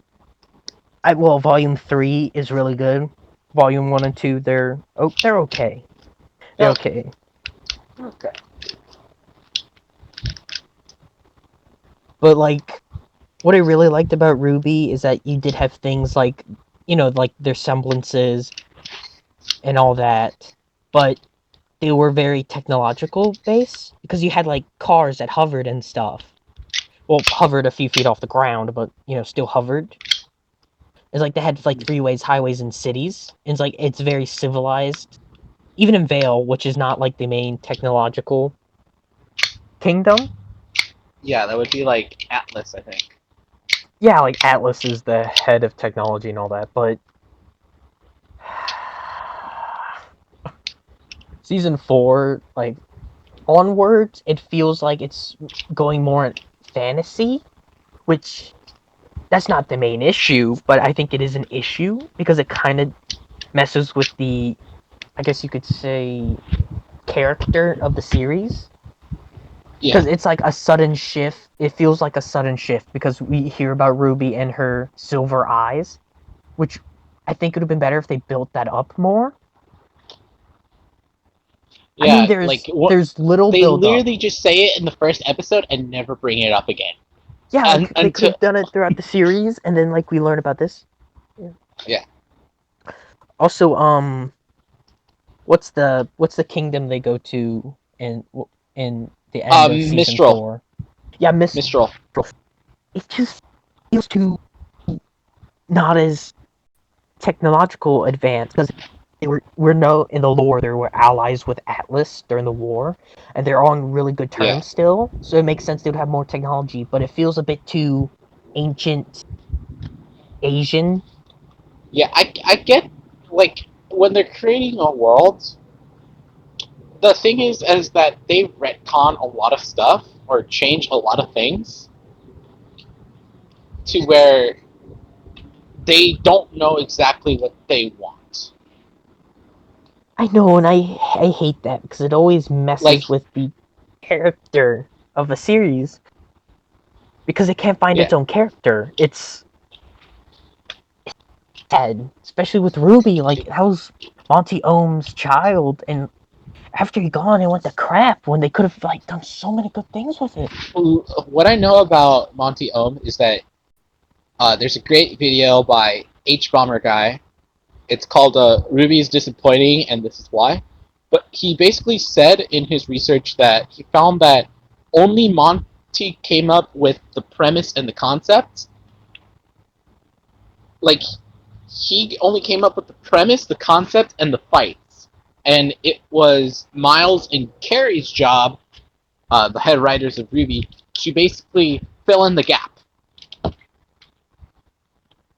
To which, as a Also, writer perspective, that's not really how it goes. You need to sort of build up why are they fighting, sort of thing. yes, you can't have mindless action. Mindless action is the worst. It needs Yeah, stakes. It needs a reason why it's happening. yeah. Like Monty is a great technical. He knows how to make a good fight. He knows. on the technical standpoint, what makes it visually impressive. Like, Yeah, look at the red trailer. The red trailer is Raid fucking Trailer beautiful. is It one of my has favorites. more views than the first episode. Because everyone's like, look at this trailer. Look how good it is. I do have another rant relating to Ruby, What is it? and it's a certain character, a new certain character. A new certain character? I haven't watched, what is it, Volume 7? Yeah, but so there's a character that is transgender, and it's not that because they're transgender. I have nothing against that. It's just that how they handle it is disrespectful. Because they say it first off, they say it over Twitter, and like the only hint we have at this character actually being trans is through a little interaction. I forgot what I it. I forgot Yeah, how the interaction exactly went, but you'll know what I mean if you've seen um volume 7 or yeah, whatever it's on now. But it's like they could have done so much more. Like the council lady, well, the lady that's running for council against Jacques Schnee, yeah, she has a male head, a male model head on her body, which they could yeah, have done for the transgender character as a bit more of a nod, but no. Like I yeah. mean, I think it's good that it's handled like it's not like a big deal. Like we're not making a big deal about it, but it's like it could have probably related to one of the characters or something. And that way you could get your representation and it'd have like real meaning to it. Like, this person is on in the background, they're important and their Yeah. own struggles would help the cast. I think the thing is, when I think as a writer, I'm an English major, so I don't really know much everything about writing, but I'm someone who analyzes writing and how stories are. When it comes to social issues, you kind of have to frame it into how would this message, how is this message, how can I tell this message through my story and not make the message the story? Yeah, yeah. Because if you do it like brown nosed, like straight on the spot, people look at it like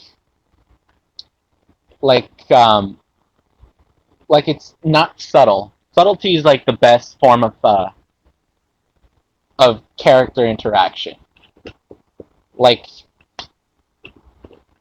like I would say in terms of like films that really deal with race and like discrimination, I would say what movies I think really did get it right was what's that one? Um, Forgetting it. It's the See, I have not watched a movie in like 2 years, so I've not watched the movie in 2 years. I know because there's a YouTube lot, is but better. YouTube and Netflix has much better. Well, I say Netflix has better, but it's Netflix. yeah, Eh. yeah. There's this one that I'm thinking of, but the title keeps forgetting out of my mind. I know I'll find it and probably place it somewhere, but when you tackle discrimination, there's there's discrimination that's like exaggerated, and then there's real discrimination, which a lot of people don't really show. Yeah. Like, Like there's this really good manga. I need to look up the name of it. But it's about this guy whose brother died and his brother was gay and his brother's yeah, like I think husband or boyfriend comes over and yeah. like it really dives into that because the Japanese they're very subtle about their discrimination. Well, sometimes like they Oh, don't want to seem outright rude, but they are yeah. very underhanded and passive aggressive. The And yeah, the it's Japanese. such a good manga. Such a good Yeah, manga. Really suggest the it. thing about people don't understand about Japan is that Japan, while it does have Oh, they're like racist. They're oh racist. They're straight up they're racist. they're straight up racist and xenophobic. Like you're gonna hear Yeah. there's plenty of stories of them of certain Japanese people displaying xenophobia because for a long time Japan has always been by itself. Yeah. So they look down at foreigners, really. That's why the word gaijin was made. Gaijin. And I'm not saying every Japanese, but I'm just saying not all of them. Well, I mean, I'm Okinawan, so I kind of get the pass to be offensive to them.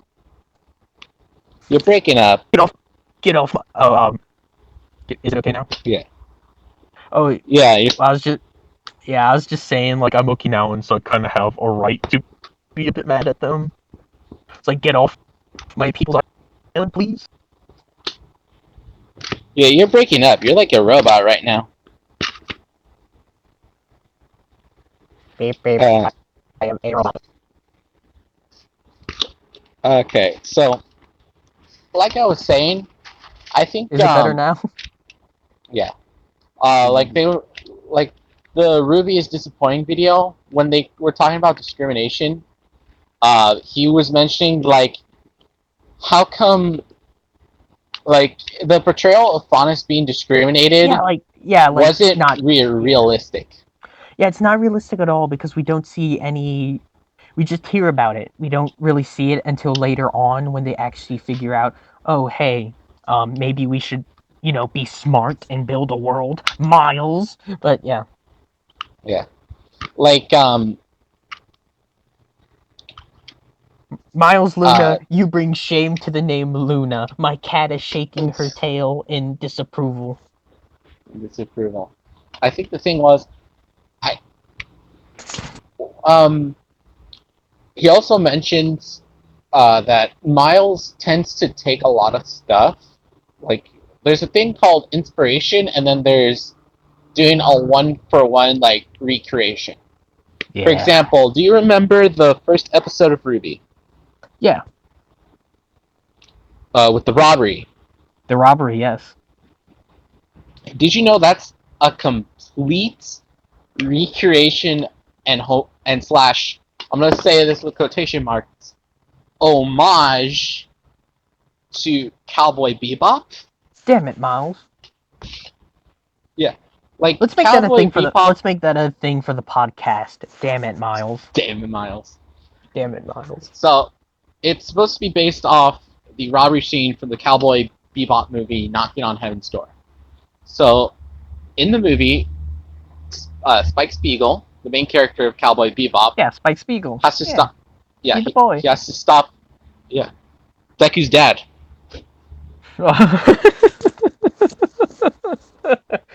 Yeah, you're not wrong. You're never gonna unsee it again.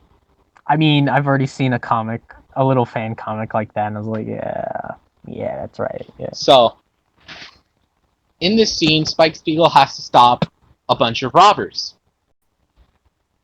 But, of course, it's set within a grocery store, and he acts nonchalant while wearing headphones.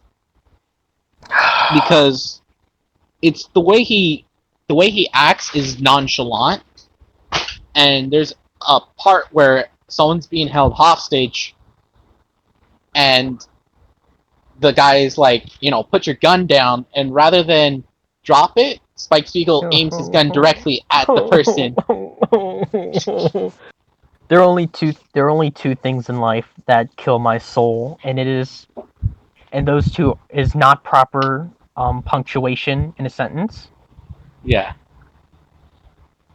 And just plagiarism.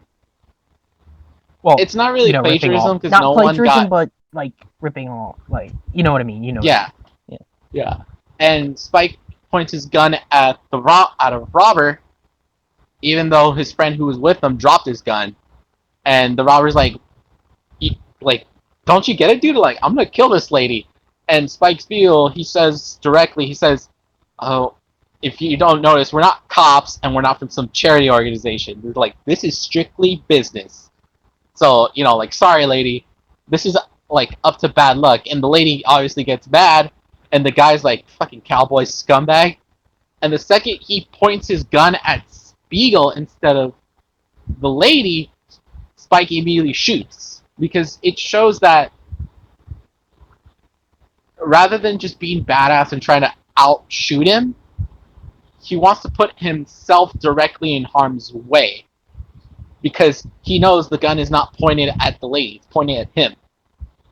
Yeah, Like but he's that's risking subtle. That's his cool. yeah, That's he's subtle. risking It's his cool. life.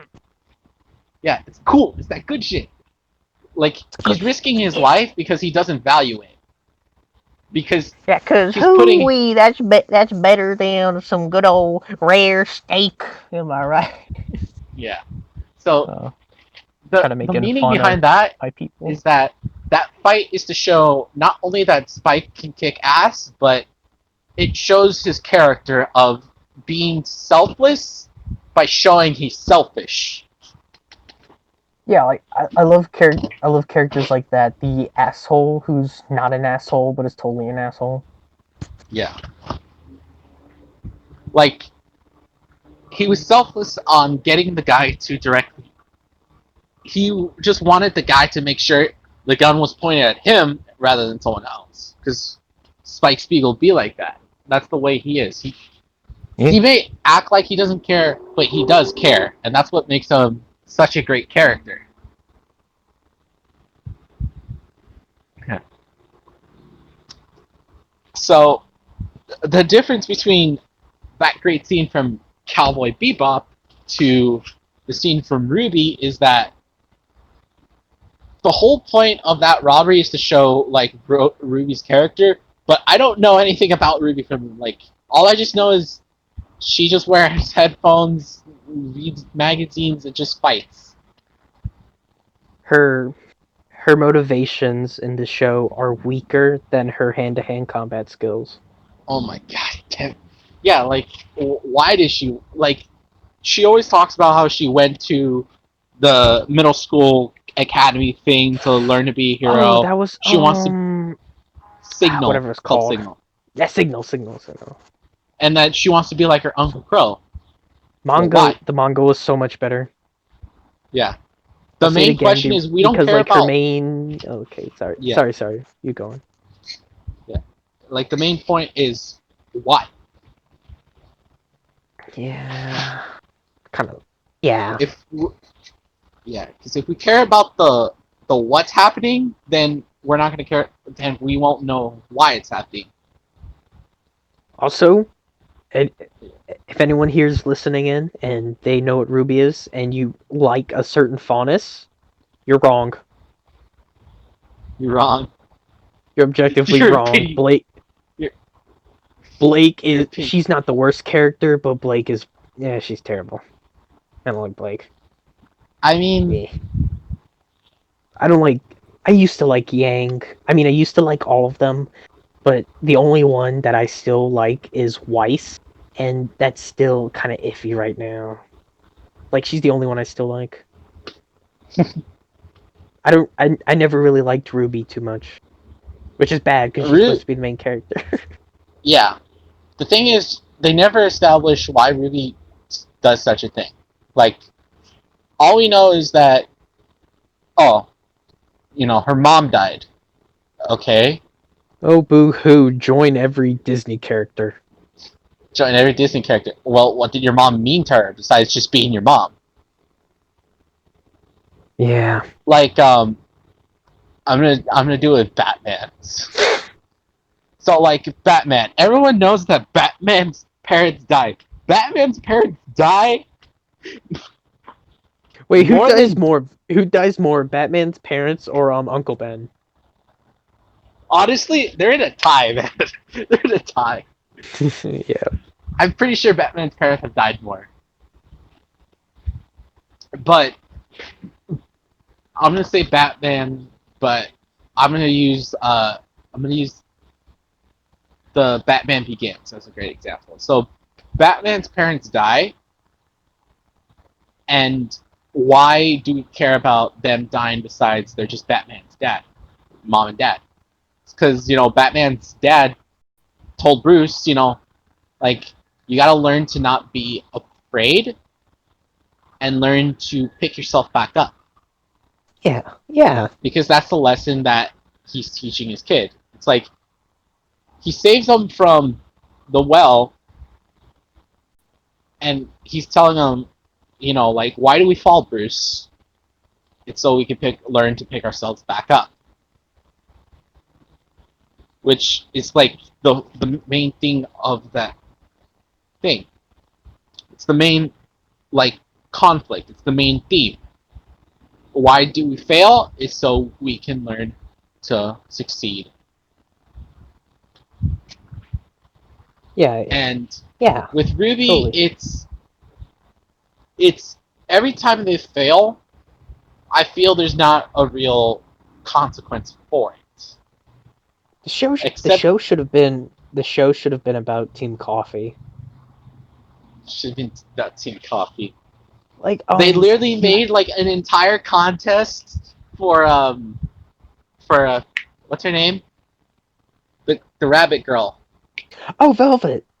For Velvet, and she has like 3 minutes of screen time.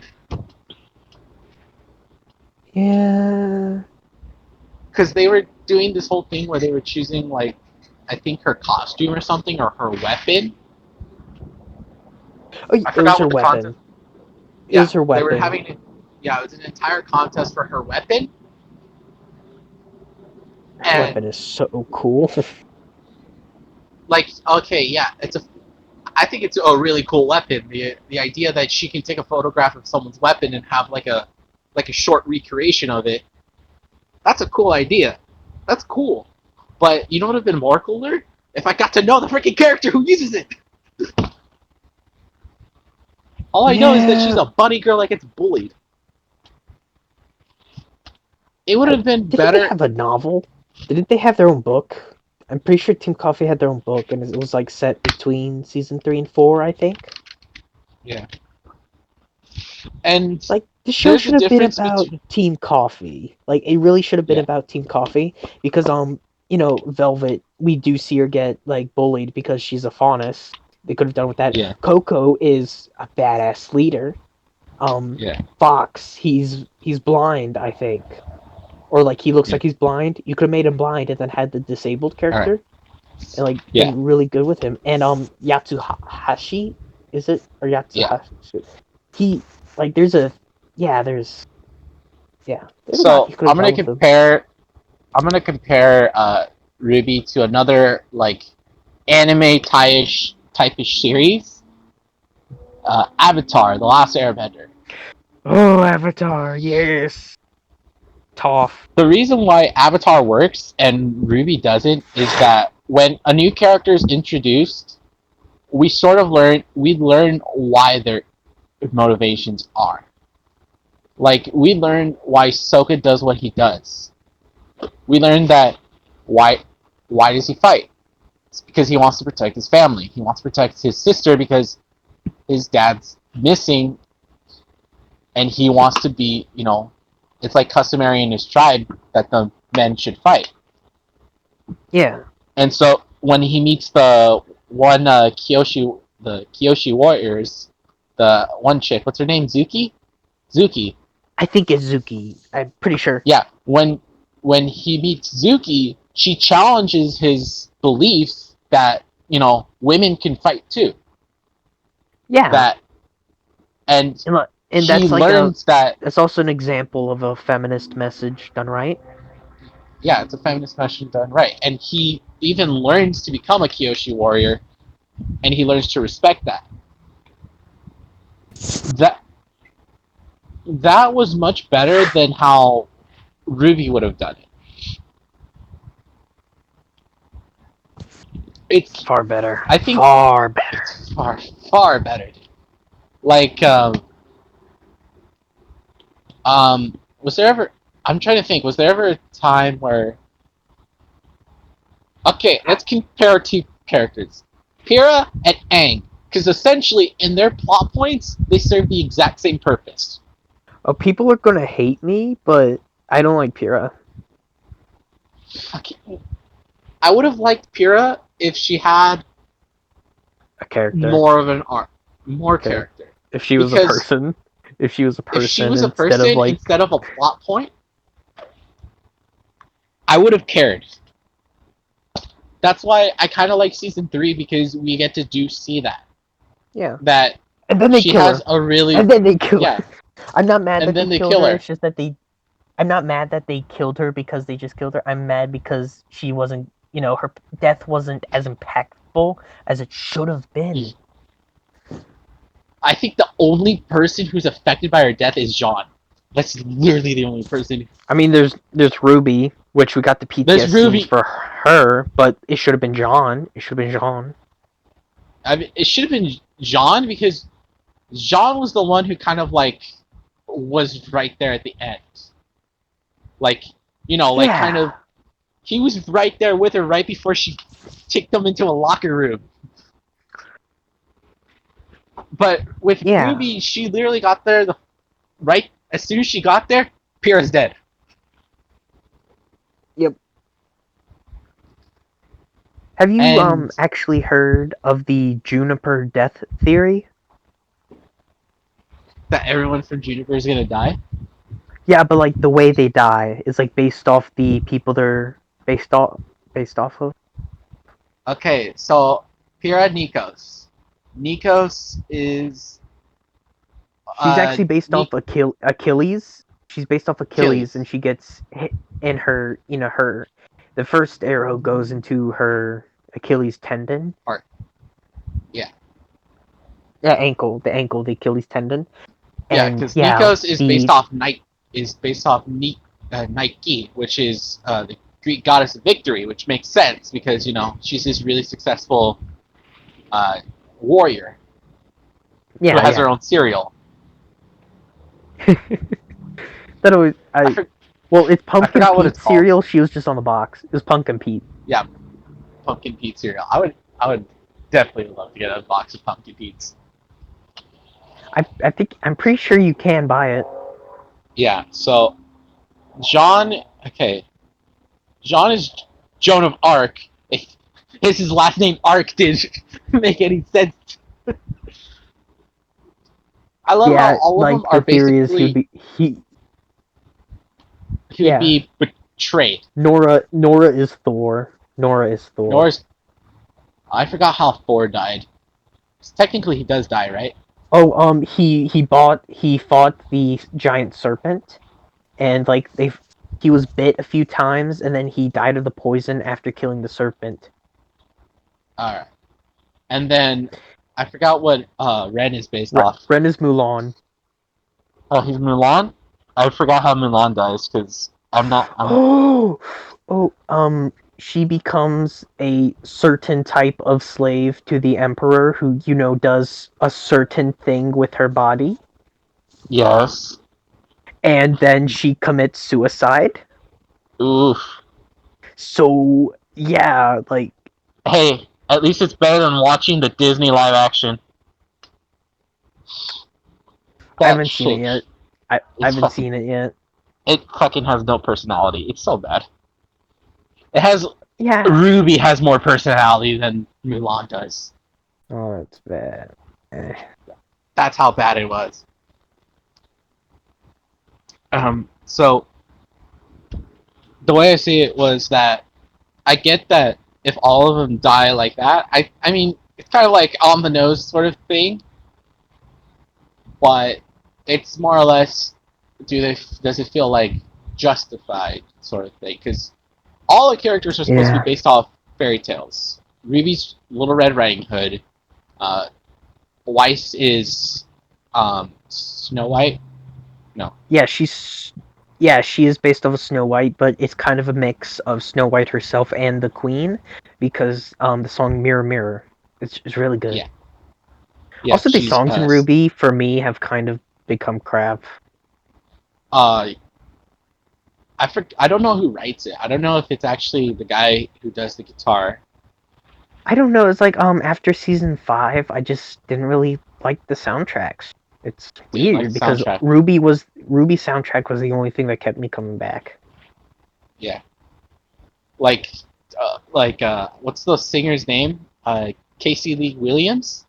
Casey Lee Fucking Williams, and great. I think her husband, I think, or brother is Her the dad. yeah, her dad. Yeah, her dad. Her her dad. Jeff Yeah, Williams. Jeff Williams. Jeff Williams does the music for Rooster Teeth. He does like the guitar for Red versus Blue and all that, like all the guitar pieces for that. Yeah, Him and his daughter are fucking great they are musicians. they They've they got are great amazing. fucking Kate. If Casey Lynn Williams goes into like mainstream music, I will absolutely love to listen to her work. She's Yeah, got a great voice. she's a really amazing voice. Like, my God, really good. Jeff does have solid guitar work. He's It's that good stuff, you know. um. And this is the only time we're gonna I compliment think Ruby. it's yeah. Well, I will compliment That the way the characters look. I like how the characters look, but like, yeah, that's it. yeah, but it's like What was that? there's not What much was to that? compliment. I'm like there's what? Oh, that was me hitting my that was me hitting my desk because I hit my desk with my foot because I was stretching my foot out. So it just made like a Oh, loud that hurt. bump. Oh, So I'd say what Ruby did right was definitely all in the third season. Because in the third yeah. season, that's when stakes were actually being played. I was like, holy fucking shit! Also, Not gonna lie, the second I yeah, never mind. Keep what's going. up? Keep going. Oh, never No, what mind. was it you were gonna say? I can finish it after. I can do it after. Yeah, like the first time I saw fucking when I saw what's her name Penny get just absolute train wrecked by Pyrrha because Emerald placed a Yeah. hallucination. Dude, that was a fucking powerful scene because when she looks at her own like when she realizes what she did, it was like, oh my god, she's having that Aang moment because Yeah. there's that scene Wait. and Don't you mean? Don't you mean Ong? shut up, shut up. No, that movie was terrible. The movie was... Yeah. So she was having that Aang moment because there's an episode I think in book two, in book because there's water book and then it's earth book I think. Yeah. There's the books. The books. Which of course Ruby kind of not so subtly kind of did the same thing with the volumes. Hey, I don't think they're the only ones that have ever done something like that. I don't think, Yeah. but Yeah. But it's a little on the nose. So when it came down to it, there was a certain episode in Avatar where Aang needs to learn firebending, right? Because he's already learned air, he's already learned water, he just learned earthbending, yeah. and now he needs to Wasn't learn Earth firebending. like the most difficult for him because it clashed with his personality, right? It was That's how it's firebending. described. It was firebending. Oh, it was That was fire. the most I thought it was Earth. Crap, my No. memory is so foggy. I hadn't seen that series in so long. No, it's because waterbending was easy for him because he's a very free spirited, and water is about the way things flow, sort of like how air does. So that's why he was easy to learn waterbending. Earthbending was all about being more strict by the book, and Aang was sort of a monk, so he knew how that works. Yeah, he was a monk. Yeah. But fire messed with his personality because when his fire teacher wasn't, because his first firebending teacher wasn't Zuko, it was this firebender they had found. And Aang's like, hey, can you teach me how to do firebending? And the guy's like, all right. And he's teaching him how firebending works, and Aang's sort of learning and trying to do it, but he can't be like super hot-headed because that's sort of how firebenders are. Yeah. And the first time he manages to get it right, it's when he makes like this air dome of fire, but it ends up burning what's her name? Katara. Yeah, Katara. Katara. Yeah. And he gets scared because that's like the first time his power hurt someone that he was close to. Yeah. And that's how I kind of like, that's where the first time I saw, I was like, "That's how you do. That's how you do it. That's how you make a good character." Yep. I'm like, Miles, you're learning. You're doing it right.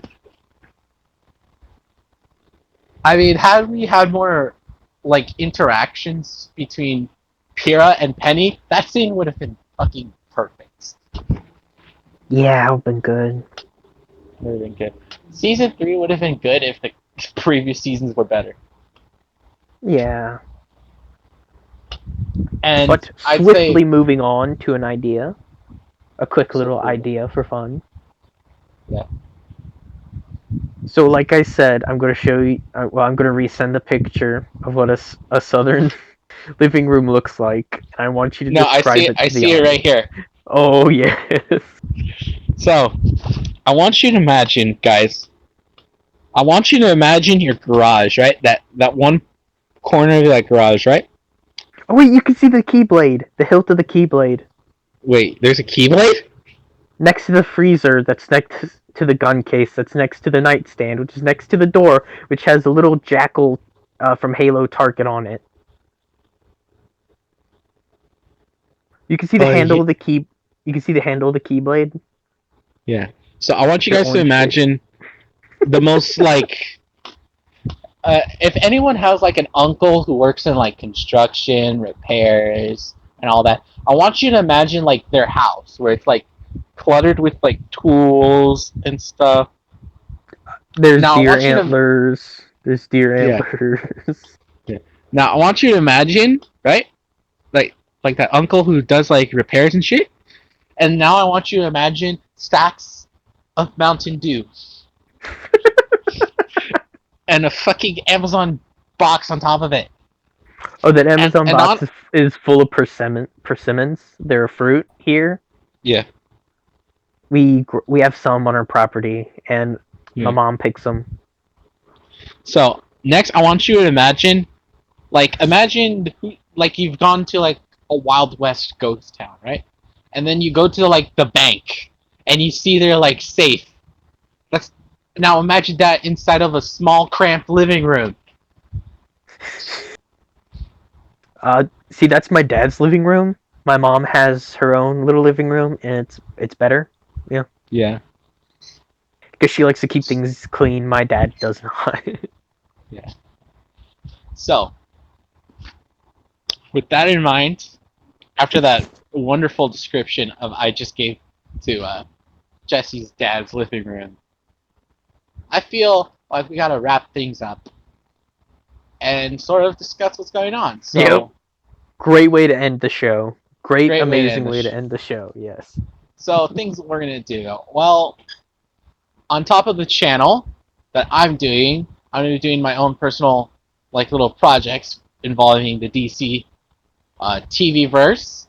I'm gonna be doing all of the shows. So I'm gonna go Arrow, Flash, Supergirl, Legends of Tomorrow. I've not seen Black Lightning yet. I might cover it. Batwoman, and then I'm gonna finish it off with Gotham. I've So I'm seen gonna like do an all. episode of Black Lightning. I've seen an episode of Yeah, Black Lightning, and it seems pretty good. Like, yeah. it's So I okay. might But want I've to only check it seen one out. episode, so. So definitely, there's that. I'm. As for the podcast, it's just gonna be me. Jess has a strong probability of being here next time. Um, and we're looking for more co-hosts. So if you're interested in joining, please guys join the Discord server that I just made like a couple of days ago. You can chat with me and Jess and just have a good time. It's gonna be fun. And a few other people. And a few other people, like just join in, have some fun, and I hope you all have a great day. Also, wait, Bye. something really quick. Oh, wait, never mind. Bye. No, no, wait, Oh, what was it? What's up? real quick. Real quick. Alan said most of you are his friends, so if you have questions from a southern perspective, go ahead. Just put in question, colon, and then your question, and then Yeah. if I'm on the next podcast or the next podcast, I'll answer them, as many as I Yeah. can. No, Yeah. So go nothing ahead. about politics though. We don't like politics, huh? on this. Yeah, nothing about politics. Maybe like cooking or the way we talk or the culture around here. Whatever. Yeah. Anyways, this has been the last Banter podcast. I hope you all have a good night. This is Alpha signing off. Jesse James Menord, Brandon Smith signing off. They're gonna steal your information now. They have nothing worthwhile. Yeah, true.